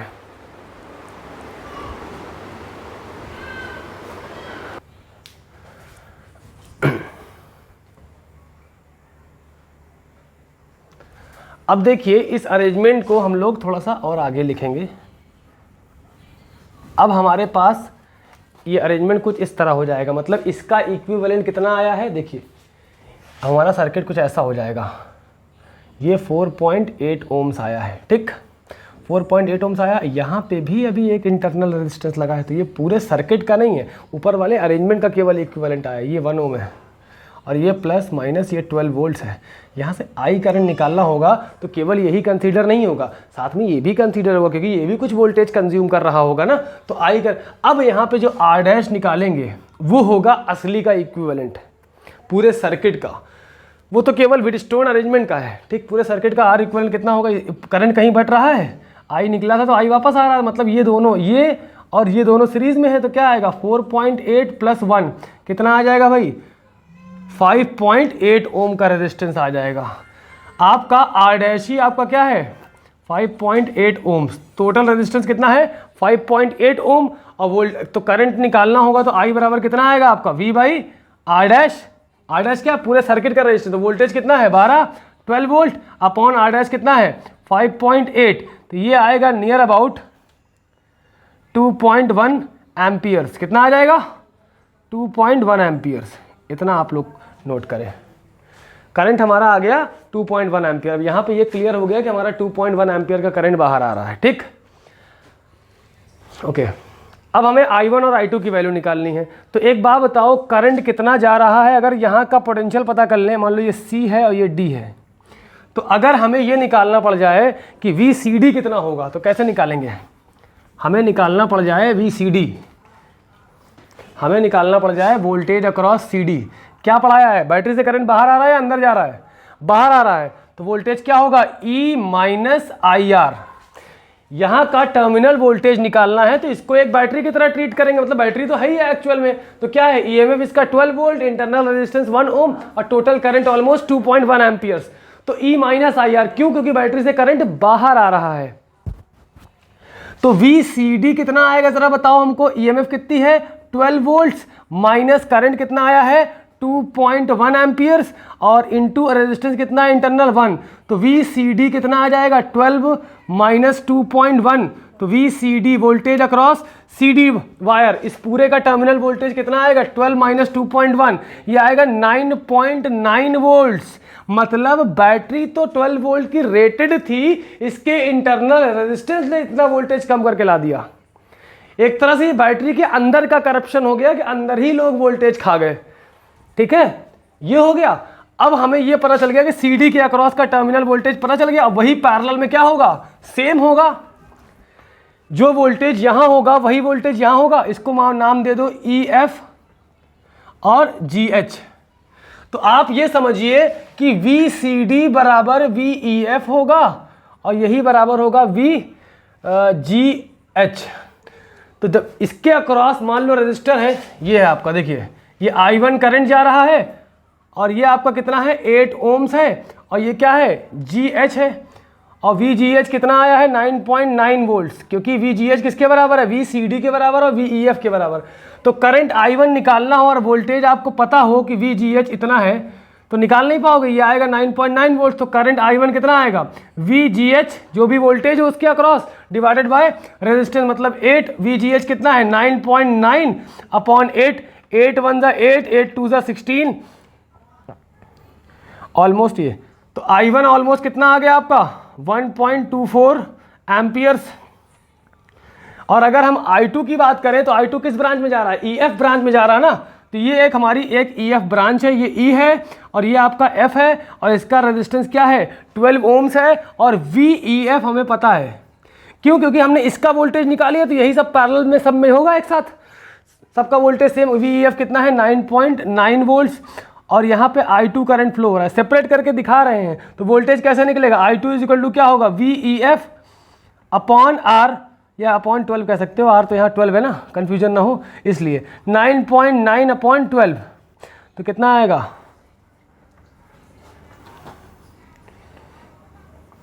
तो I2 आपका कितना आ जाएगा I2 ऑलमोस्ट आपका आ जाएगा 0.83 एम्पियर्स। तो यहाँ से आपका equivalent resistance of the Wheatstone arrangement आ गया, equivalent resistance of the complete circuit आ गया, current flowing in different branches आ गया और बैटरी से टोटल कितना करंट निकल रहा है वो भी आ गया। उम्मीद करते हैं कि आप लोगों को ये चीज़ समझ में आई होगी, इसे नोट करें तो फिर हम लोग आगे बढ़ते हैं।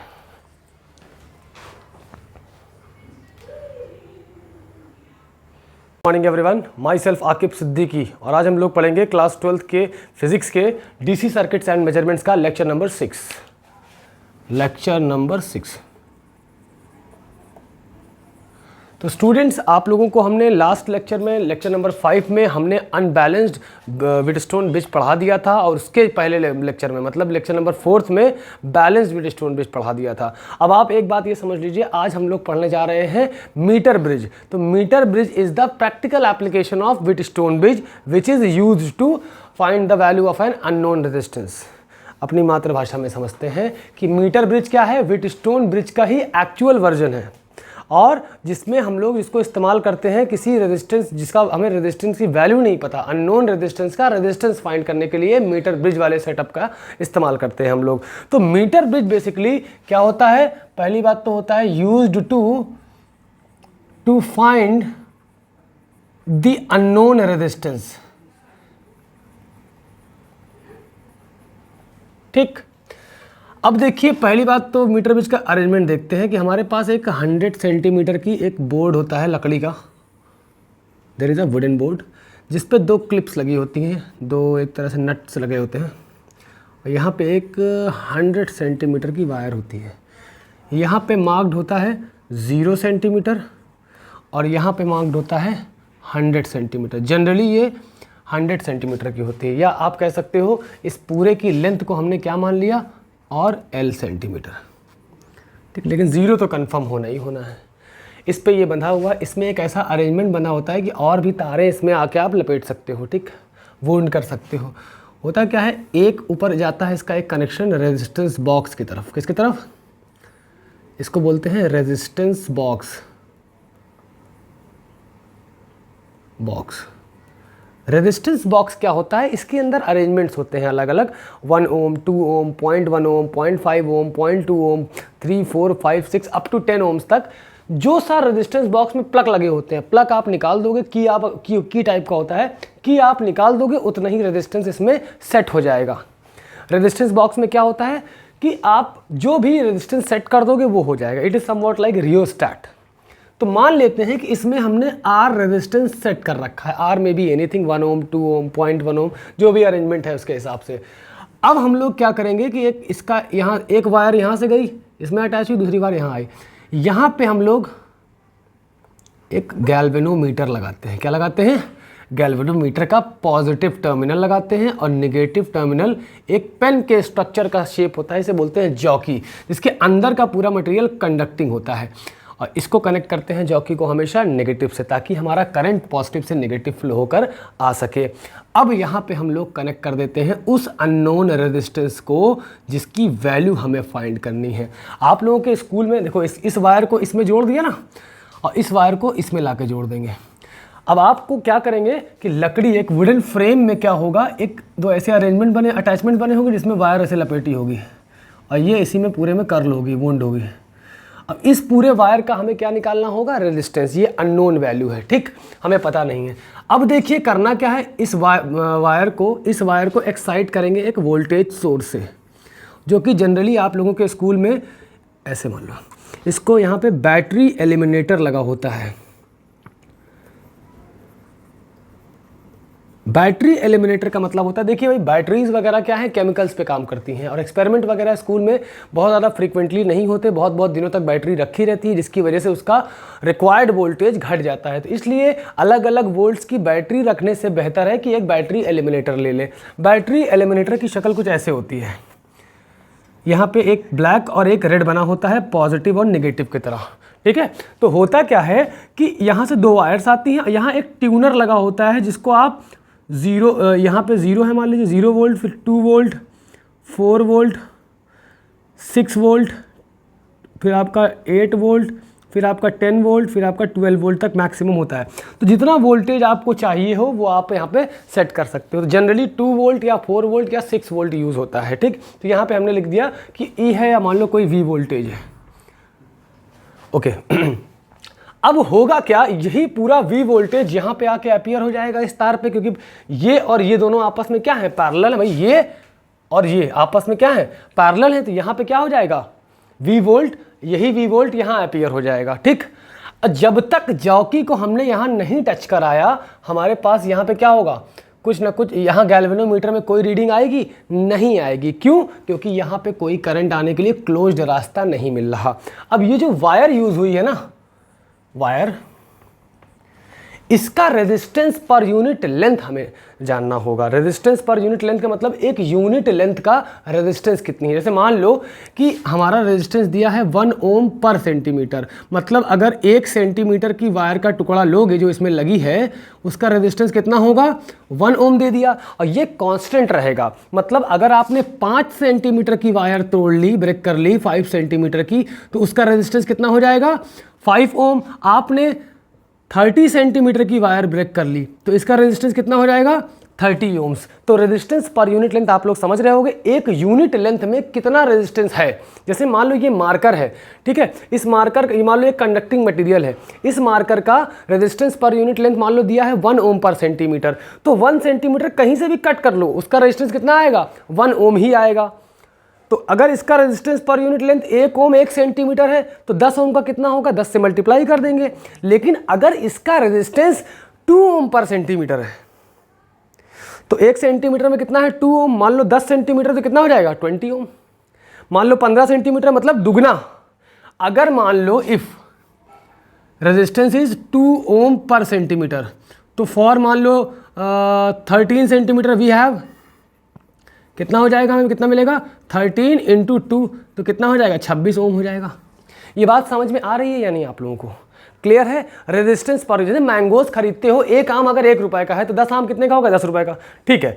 अगर एक आम 2 रुपए का है तो 10 आम कितना होगा, 10 इंटू 2 मतलब 20 रुपीज़ का। तो वैसे ही रेजिस्टेंस पर यूनिट लेंथ क्या है, मैंगोज पर यूनिट प्राइस, पर रुपीज़ मैंगो कितने का है, क्लियर है ये चीज़।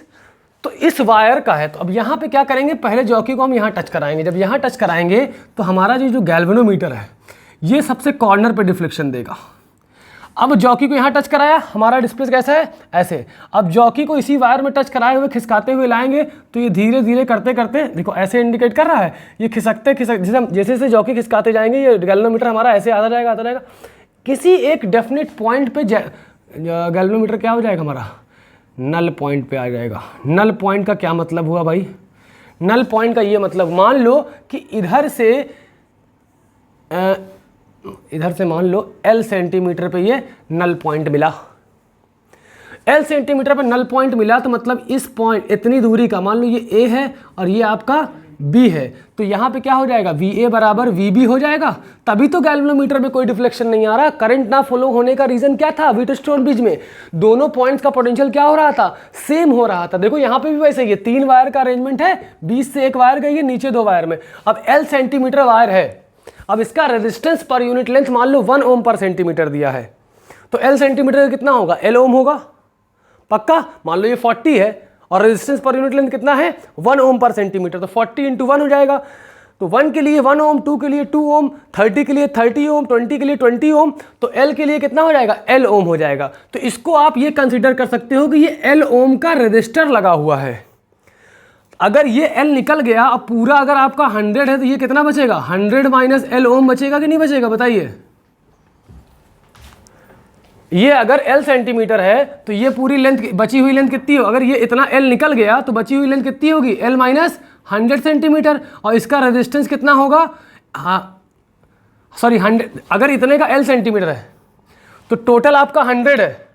देखो इतने का L सेंटीमीटर और टोटल आपका 100 है, तो इतना कितना बचेगा, 100 - L सेंटीमीटर। तो L सेंटीमीटर का L ओम रेजिस्टेंस हो गया, तो 100 - L का कितना हो जाएगा, 100 - L ओम। अब ये कुछ वैसा अरेंजमेंट नहीं बन गया, जरा गौर से देखिए, ये आपका R है, ये आपका क्या है, X है, और ये आपका क्या है, गौर से देखिए, ये R, ये L, ये R और ये X, देखिए R और X, और यहाँ पे क्या है, L है, और यहाँ क्या है, 100 - L है ओम। अब 20 से क्या गया है, गैल्वेनोमीटर, और देखिए ये दोनों पॉइंट्स का पोटेंशियल क्या हो गया है, पोटेंशियल एट A बराबर पोटेंशियल एट B हो गया है।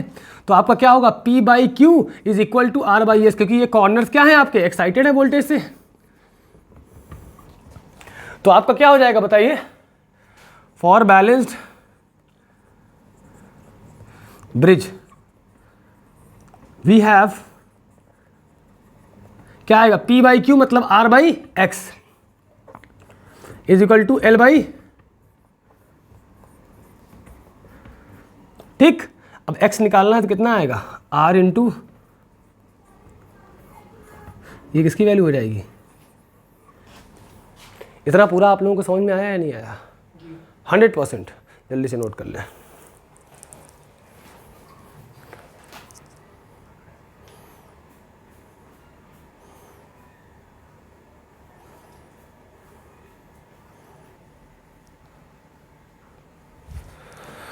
तो चलिए स्टूडेंट्स, व्हीटस्टोन ब्रिज के बाद का जो एप्लीकेशन था वो क्या था आपका, मीटर ब्रिज। तो मीटर ब्रिज से रिलेटेड एक क्वेश्चन करते हैं। तो मान लीजिए ये एक X रेजिस्टेंस दिया है और ये आपका एक 8 ओम का रेजिस्टेंस दिया है, और ये आपका वायर का अरेंजमेंट है। अरेंजमेंट हो सकता है प्रॉपर ना बना के दे, लेकिन इतना तो अंडरस्टूड है ना कि भाई ये हो रहा है। और इसको एक्साइट किया गया है एक डेफिनेट वोल्टेज से। याद रखिएगा, छोटी प्लेट नेगेटिव, बड़ी प्लेट पॉजिटिव, बड़ी प्लेट पॉजिटिव, छोटी प्लेट नेगेटिव, ठीक। और ये इधर से आके यहाँ अटैच है, और ये जॉकी आके यहाँ से 40 सेंटीमीटर पे नल पॉइंट दे रहा है। कितने सेंटीमीटर पे दे रहा है, 40 सेंटीमीटर पे नल पॉइंट दे रहा है। तो अगर ये 40 है तो ये बची हुई लेंथ कितनी होगी, क्योंकि हमें पता है ना कि ये 0 सेंटीमीटर होता है यहाँ पे, इसको इस एंड पे, इस पे 100 सेंटीमीटर। तो आप लोग बताएं कि ये 40 है तो ये कितना बचा होगा, आउट ऑफ 100 ये 40 पे नल पॉइंट दे रहा है, तो ये 60 सेंटीमीटर हो जाएगा। यहाँ कह रहा है कि if resistance of the wire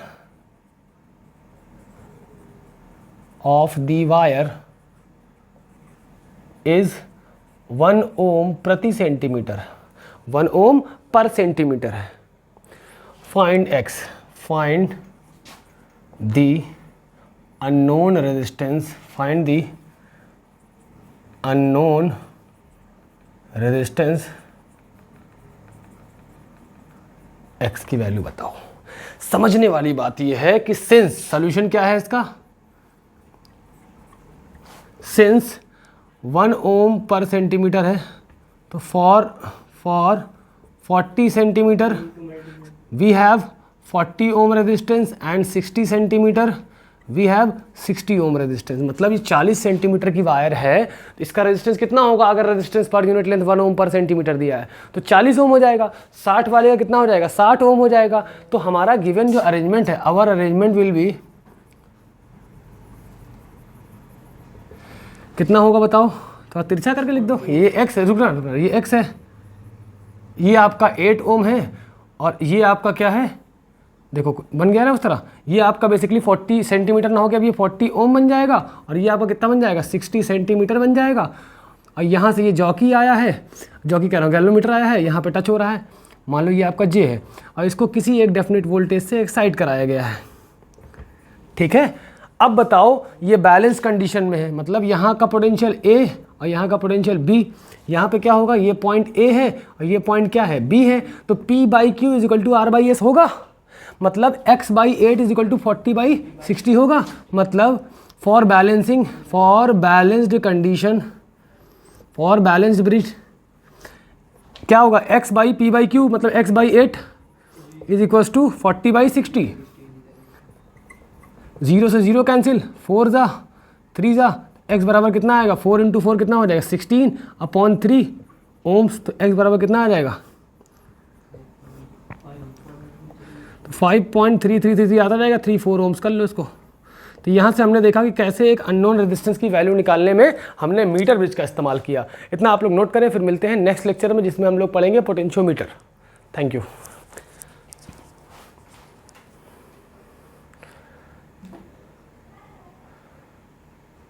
hello and good morning everyone, my self Aqib Siddiqui और आज हम लोग पढ़ेंगे क्लास 12th की फिजिक्स के डीसी सर्किट्स एंड मेजरमेंट्स का लेक्चर नंबर 7। तो इसमें हमारा आज का टॉपिक है पोटेंशियोमीटर। तो स्टूडेंट्स, इसके पहले वाले लेक्चर में हम लोगों ने मीटर ब्रिज को कंप्लीट किया था अलॉन्ग विद न्यूमेरिकल्स, और इसके पहले वाले लेक्चर में हम लोगों ने व्हीटस्टोन ब्रिज के कॉन्सेप्ट को पढ़ा था।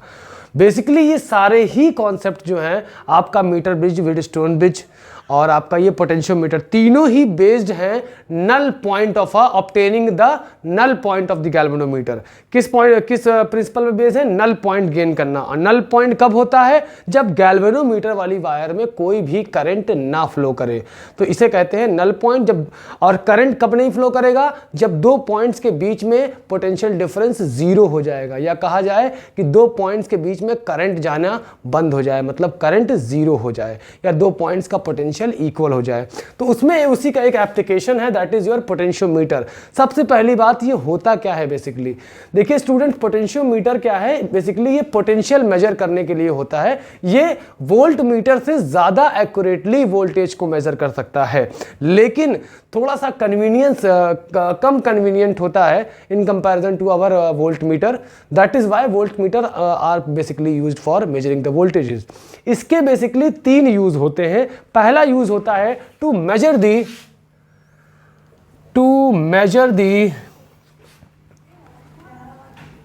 EMF of an unknown cell, मान लीजिए आपको एक सेल प्रोवाइड कराया गया है। ये बड़ा वाला सेल आप लोगों ने देखा होगा, शायद अब बहुत रेयर हो गया है, लेकिन प्रैक्टिकल पर्पस से आज भी स्कूल में ये चीज़ प्रोवाइड कराई जाती है। इसका EMF बेसिकली क्या होता है? ये प्लस टर्मिनल, पॉजिटिव या नेगेटिव, ये 1.5 वोल्ट्स होता है। एग्जैक्ट नहीं होता क्योंकि केमिकल्स होते हैं इसमें, और केमिकल्स क्या होते हैं? वक्त के साथ डिके होते हैं, जिसकी वजह से पोटेंशियल डिफरेंस इसके टर्मिनल के अक्रॉस घट जाता है। बढ़ता तो नहीं है लेकिन घटता रहता है। तो इसके वोल्टेज को हम लोग अप्रॉक्सीमेटली मेजर करते हैं। तो उसके लिए हम लोग एक सेटअप का यूज़ करते हैं, that setup is called as your potentiometer. तो सबसे पहली बात स्टूडेंट्स ये कि पोटेंशियोमीटर को समझने से पहले हम लोग समझेंगे पोटेंशियल ड्रॉप क्या होता है। तो जैसे मान लीजिए अभी तक हम लोगों ने पढ़ा था मीटर ब्रिज में कि एक वुडन बेस होता है, अब वुडन बेस पे एक वायर हिंज्ड होती है नट बोल्ट्स की हेल्प से, और जो कि जनरली कितनी होती है आपकी 0 सेंटीमीटर यहाँ पे होता है, और यहाँ पे 100 सेंटीमीटर होता है, और आपका यहाँ पे मान लेते हैं कोई L सेंटीमीटर की वायर है, ठीक। अब जैसे मान लीजिए कि हमने यहाँ पे एक वोल्टेज सोर्स लगा के इसको एक्साइट किया। एक्साइट मतलब इसके अक्रॉस एक इलेक्ट्रिकल फील्ड लगाई, और वोल्टेज क्या है? इलेक्ट्रिकल फील्ड क्या है? Voltage per unit length. याद रखिएगा, इलेक्ट्रिक फील्ड क्या है? Voltage per unit length. एक यूनिट लेंथ में कितना वोल्टेज ड्रॉप हो रहा है, that is your electrical field. तो एक बात समझिए, अगर यहाँ पे हमने V वोल्टेज लगाया हुआ है, ये हमारा खुद का बैटरी सोर्स है, ठीक, तो हमने यहाँ पे मान लो V वोल्ट लगाया है, तो होगा क्या, जैसे मान लो L लेंथ में है तो voltage drop across L length, तो for L centimetre we have V volts. देखिए ये पूरी L सेंटीमीटर या 100 सेंटीमीटर कह सकते हो, L सेंटीमीटर की वायर में पूरा V वोल्टेज ड्रॉप हो जा रहा है, कंज्यूम हो जा रहा है। KVL भी यही बात कहता है, ठीक। अगर हम बोले कि 1 सेंटीमीटर में कितना वोल्टेज ड्रॉप हो रहा है, तो ये हो जाएगा V/L। इसी को बोलते हैं वोल्टेज पर यूनिट लेंथ, या इसको कह सकते हो वोल्ट पर सेंटीमीटर, ये चीज़ है। और अगर आपसे कहा जाए, मान लो ये A है और ये B है और AB के बीच की दूरी कितनी है, X सेंटीमीटर। अब देखिए यूनिट चीज़ का जब प्राइस या यूनिट चीज़ की वैल्यू पता चल जाती है, एक सिंगल चीज़ की, तो हम किसी भी नंबर ऑफ थिंग्स की वैल्यू निकाल सकते हैं। तो 1 सेंटीमीटर में V/L अगर ड्रॉप हो रहा है तो X सेंटीमीटर में क्या हो जाएगा, X सेंटीमीटर के लिए हो जाएगा V/L इंटू X। अब आपसे कह दे Y सेंटीमीटर के लिए क्या होगा, तो आप लिख सकते हो V/L इंटू Y। तो ये था आपका पोटेंशियल ड्रॉप का बेसिक कॉन्सेप्ट। इसी कॉन्सेप्ट को हम लोग आगे बढ़ा के पोटेंशियोमीटर को समझने वाले हैं। इसे आप लोग फिलहाल नोट कर लें।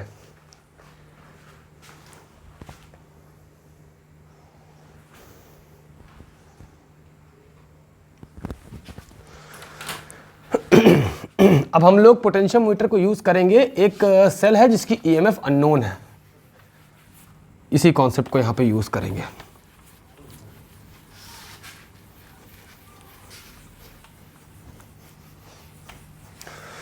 तो स्टूडेंट्स, मैंने एक चीज बताई आप लोगों को कि पूरा V वोल्ट कहां कंज्यूम हो रहा है, L सेंटीमीटर में।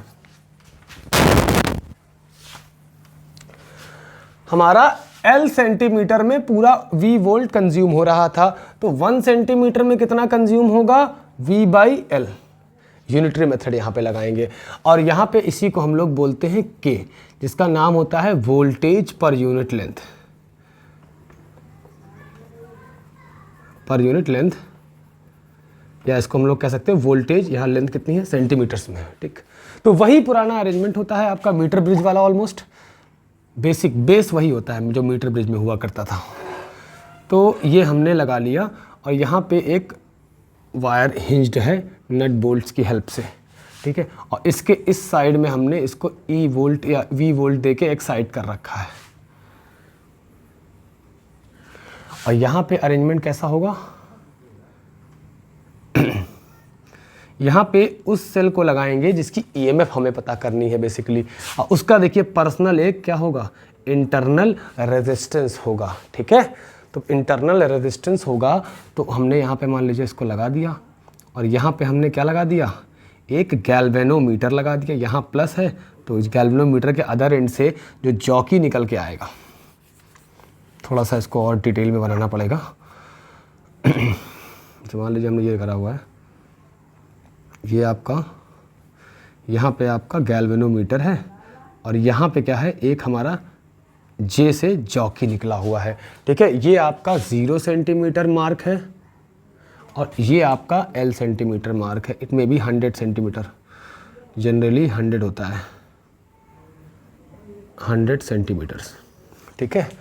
अब देखिए स्टूडेंट्स, होगा क्या, वही वाला कॉन्सेप्ट कि आपका ऊपर वाला वोल्टेज अभी हमने टच नहीं कराया है, इसको अभी हमने कहीं पे टच नहीं कराया। लेकिन अगर हम कहें कि V वोल्टेज अभी कहाँ कंज्यूम हो रहा है, पूरी L लेंथ में, तो L centimetre is consuming V volts, तो 1 सेंटीमीटर कितना कंज्यूम करेगा, V/L, ठीक। इसी को बोलते हैं वोल्टेज पर सेंटीमीटर या वोल्टेज पर यूनिट लेंथ, या इसको कह सकते हो वोल्टेज पर सेंटीमीटर, क्योंकि यहाँ पे मेजरमेंट सेंटीमीटर में हो रहा है, ठीक है। अब हम क्या करेंगे कि जैसे मान लीजिए कि देखिए ये इसको अगर हमने 0 असाइन कर दिया तो ये पॉजिटिव से जाएंगे तो पूरा का पूरा V वोल्ट यहाँ पे अपीयर हो रहा है या नहीं, ऑब्वियसली हो रहा है। और अगर हमने इसको 0 असाइन कर दिया नेगेटिव टर्मिनल को, तो पूरा पूरा ई यहाँ पे एपियर होगा। मान लो ये 2 वोल्ट है, तो यहाँ पे पूरा 2 वोल्ट एपियर होगा अगर एक तरफ हमने 0 असाइन कर लिया, क्योंकि ये पोटेंशियल डिफरेंस है, तो दोनों का डिफरेंस कितना आना चाहिए, 2 आना चाहिए, जो भी इसका ईएमएफ सोर्स है। अब देखिए बात आती है कि हम यहाँ पे जॉकी को टच कराएंगे, यहाँ पे टच कराएंगे, और टच कराएंगे तो गैल्वेनोमीटर जो होगा, galvanometer is connected to jockey, jockey is conductor, तो गैल्वेनोमीटर मान लो इधर डिफ्लेक्ट हुआ। फिर हमने यहाँ पे उससे काफ़ी आगे यहाँ पे कहीं टच कराया तो गैल्वेनोमीटर आपका इधर डिफ्लेक्ट हुआ। तो क्या मतलब हुआ कि इन दोनों पॉइंट्स के बीच में कोई पॉइंट लाई कर रहा। फिर हमने यहाँ टच कराया तो गैल्वेनोमीटर यहाँ पे आ गया, फिर हमने यहाँ टच कराया तो गैल्वेनोमीटर यहाँ आ गया। फिर इन दोनों के बीच में एक ऐसा कोई ना कोई पॉइंट ज़रूर मिलेगा, जैसे मान लो हमको ऐसा कोई ना कोई पॉइंट ज़रूर मिलेगा जहाँ पे गैल्वेनोमीटर क्या हो जाएगा, नल पॉइंट पे आ जाएगा। थोड़ा सा इस डायग्राम को एक बार हम और अच्छे से बनाना चाह रहे हैं, तो इसको बनाते हैं फिलहाल। इसको और हम नीचे से बना दें ताकि डायग्राम में समझने में दिक्कत ना हो आप लोगों को। जैसे मान लीजिए ये हमारा है, ये ईएमएफ सोर्स है, और ये इसका स्मॉल आर इंटरनल रेजिस्टेंस है, और ये इसका गैल्वेनोमीटर है, और ये इसका मान लीजिए जॉकी है जे, और ये प्लस है और ये माइनस है। भाई ये वाला प्लस यहीं पे अपीयर होगा। ये गैल्वेनोमीटर में बेसिकली कनेक्शंस होते हैं, तो पॉजिटिव टर्मिनल पे ये अटैच करना है, नेगेटिव पे आपको जॉकी अटैच करना है। तो मान लेते हैं कि यहाँ पे टच करा दिया हमने, तो यहाँ पे टच करा दिया, मान लो ये लेंथ हमारी कितनी है, x सेंटीमीटर है। Out of l centimetre we got the null point in the galvanometer as l। यहाँ पे क्या है, हमें गैल्वेनोमीटर में कैसा डिफ्लेक्शन आ रहा है, ये वाला। ठीक, अब बात को समझिएगा, हो क्या रहा है। ऊपर का वोल्टेज ड्रॉप, जैसे मान लो गैल्वेनोमीटर में करंट क्यों नहीं जा रहा, गैल्वेनोमीटर में करंट इसलिए नहीं जा रहा है कि यहां पे आने वाला V वोल्टेज किसके बराबर, अगर बताएं कि voltage drop due to V in x centimeter wire, V की वजह से voltage drop x centimeter wire में कितना होगा, तो कितना आएगा, V/L इंटू x। ठीक है, तो कह सकते हो आप, इसको मान लेते हैं A और इसको मान लेते हैं B।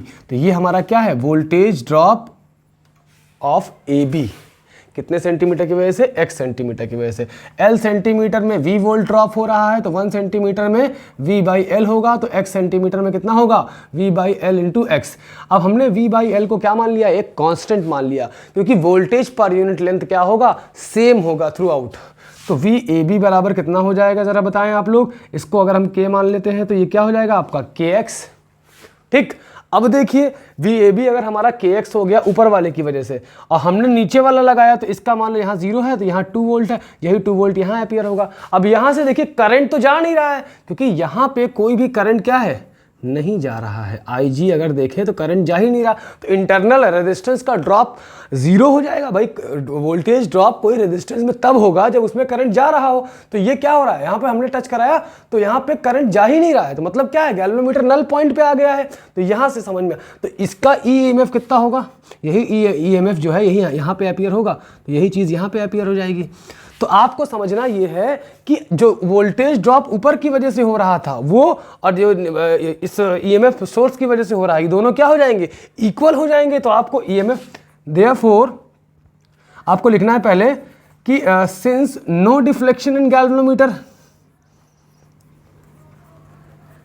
Since no deflection in galvanometer, therefore क्या होगा आपका, VAB बराबर कितना हो जाएगा, E के बराबर, और VAB कितना है, KX, और E इज इक्वल टू कितना हो जाएगा, KX, X क्या है, नल पॉइंट। तो यहाँ से बैटरी की EMF आसानी से निकाली जा सकती है। उम्मीद करते हैं कि आप लोगों को ये चीज़ समझ में आई होगी। इसे नोट करें, फिर हम लोग आगे बढ़ते हैं।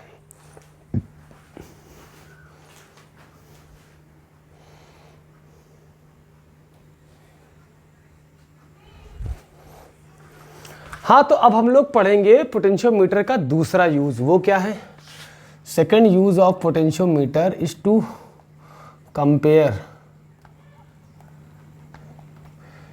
Compare the EMF of two cells. ठीक, दो सेल की ईएमएफ कंपेयर करना, मतलब कौन ज़्यादा है या कौन कम है या कौन किसका कितना गुना है। जैसे मान लो, देखो अरेंजमेंट बेसिकली वही होगा, ठीक है, बस दो पार्ट में इसको हम लोग पढ़ेंगे, ठीक है। ये आपका एक वायर है, ठीक, ये यहाँ पे हिंज्ड है, मान के लो हिंज होती ही है, ठीक। और यहाँ पे हमने क्या किया है, एक वोल्टेज सोर्स लगा रखा है V, और ये इसको एक्साइट कर रहा है। यहाँ पे कनेक्शंस में क्या है, दो चीज़ें हैं, एक तो है ऐसा, एक सेल होगा जिसका EMF E1 होगा और इंटरनल रेजिस्टेंस R1 होगा, और यहाँ पे एक की लगी हुई है K1 की, मतलब जब चाहें हम जिसको अटैच और डिटैच कर सकते हैं सर्किट से। ये दूसरा सेल है जिसकी EMF क्या है, E2 है, दोनों को पैरेलल में कनेक्ट कर रखा है हमने, ठीक है। और इसका इंटरनल रेजिस्टेंस क्या होगा, R2, और ये क्या होगा आपका K2। यहाँ पे हमने क्या कनेक्ट कर रखा है, एक गैल्वेनोमीटर, और यहाँ से क्या निकल के आया है, एक जॉकी, ठीक। अब हमें देखो यहाँ पे क्या है, 0 सेंटीमीटर है, ठीक है, और ये क्या है, L सेंटीमीटर, जो कि आपका 100 होता है जनरली, लेकिन हम लोग एक जनरलाइज फॉर्म पढ़ रहे हैं। पहला काम ये करना है कि K1 क्लोज्ड, पहला करना है हमको कि K1 क्लोज्ड, K1 की को हमने क्लोज कर दिया।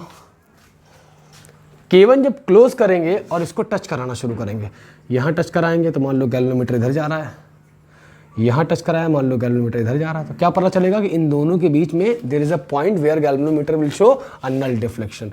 तो मान लेते हैं कि यहाँ पे कहीं, यहाँ पे गैल्वेनोमीटर क्या शो कर रहा है, नल पॉइंट शो कर रहा है। तो यहाँ पे नल पॉइंट, मान लो ये लेंथ कितनी है आपकी, L1। तो वही पुराना रूल है आपका, ये आपका A है और ये आपका B है, ठीक। तो आपने क्या पढ़ा है, VAB बराबर कितना आ जाएगा, V/L इंटू, मान लो ये किस लेंथ पे हमें नल पॉइंट मिल रहा है, क्योंकि अब इस बैटरी का तो कंसिडरेशन है ही नहीं ना। अब इस बैटरी के पोटेंशियल ने ऊपर से आने वाले पोटेंशियल को बैलेंस किया है, नीचे तो की क्लोज ओपन है, ऊपर क्लोज है, तो वो बिल्कुल पहले सिंगल सेल वाले की तरह हो गया। तो ये VAB कितना आ जाएगा ज़रा बताइए, कि ये इंटू L1, ठीक, ये हो गया। अब हम लोग बात करेंगे, ये क्या हो जाएगा, ये क्या है, ये तो कांस्टेंट होगा ना, K_L1 हो गया, ठीक। अब हम लोग दूसरी बात करेंगे, वो क्या करेंगे कि K2 क्लोज्ड, कि K2 क्लोज्ड, जब K2 क्लोज करेंगे तो पहले वाले का मामला क्लोज हो जाएगा, मतलब मामला क्लोज होने का मतलब की क्लोज नहीं, मतलब मामला कुछ होगा ही नहीं यहाँ पे। तो जब पहला वाला ओपन हो जाएगा और ये क्लोज हो जाएगा तो अब करंट यहाँ से जाने की कोशिश करेगा। तो फिर वही करेंगे कि मान लो यहाँ पे देखा तो गैल्वेनोमीटर आपका इधर शो कर रहा था ऐसे, और यहाँ पे देखा मान लो तो गैल्वेनोमीटर ऐसे शो, तो क्या पता चला इन दोनों के बीच में कहीं कोई पॉइंट है। अब देखिए दोनों की EMF भाई बराबर तो है नहीं जो सेम पॉइंट पे देगा, अगर बराबर भी है तो सेम पॉइंट पे, अगर बराबर है EMF तो सेम पॉइंट पे नल पॉइंट डिफ्लेक्शन देगा, लेकिन ज़रूरी ऐसा नहीं होता, ठीक है। तो होता क्या है कि दोनों अलग अलग लेंथ पे नल पॉइंट्स देंगे। जैसे मान लो इन्होंने दिया, ये आपका मान लो CD पॉइंट पे दिया और L2 लेंथ पे कहीं पे दिया, L2 मान लो थोड़ा सा इसके आगे दिया, एक एग्जांपल के तौर पे कह रहे हैं, ज़रूरी नहीं ऐसा हो, इसके पीछे भी हो सकता है, एग्जैक्टली वही पॉइंट पे हो सकता है।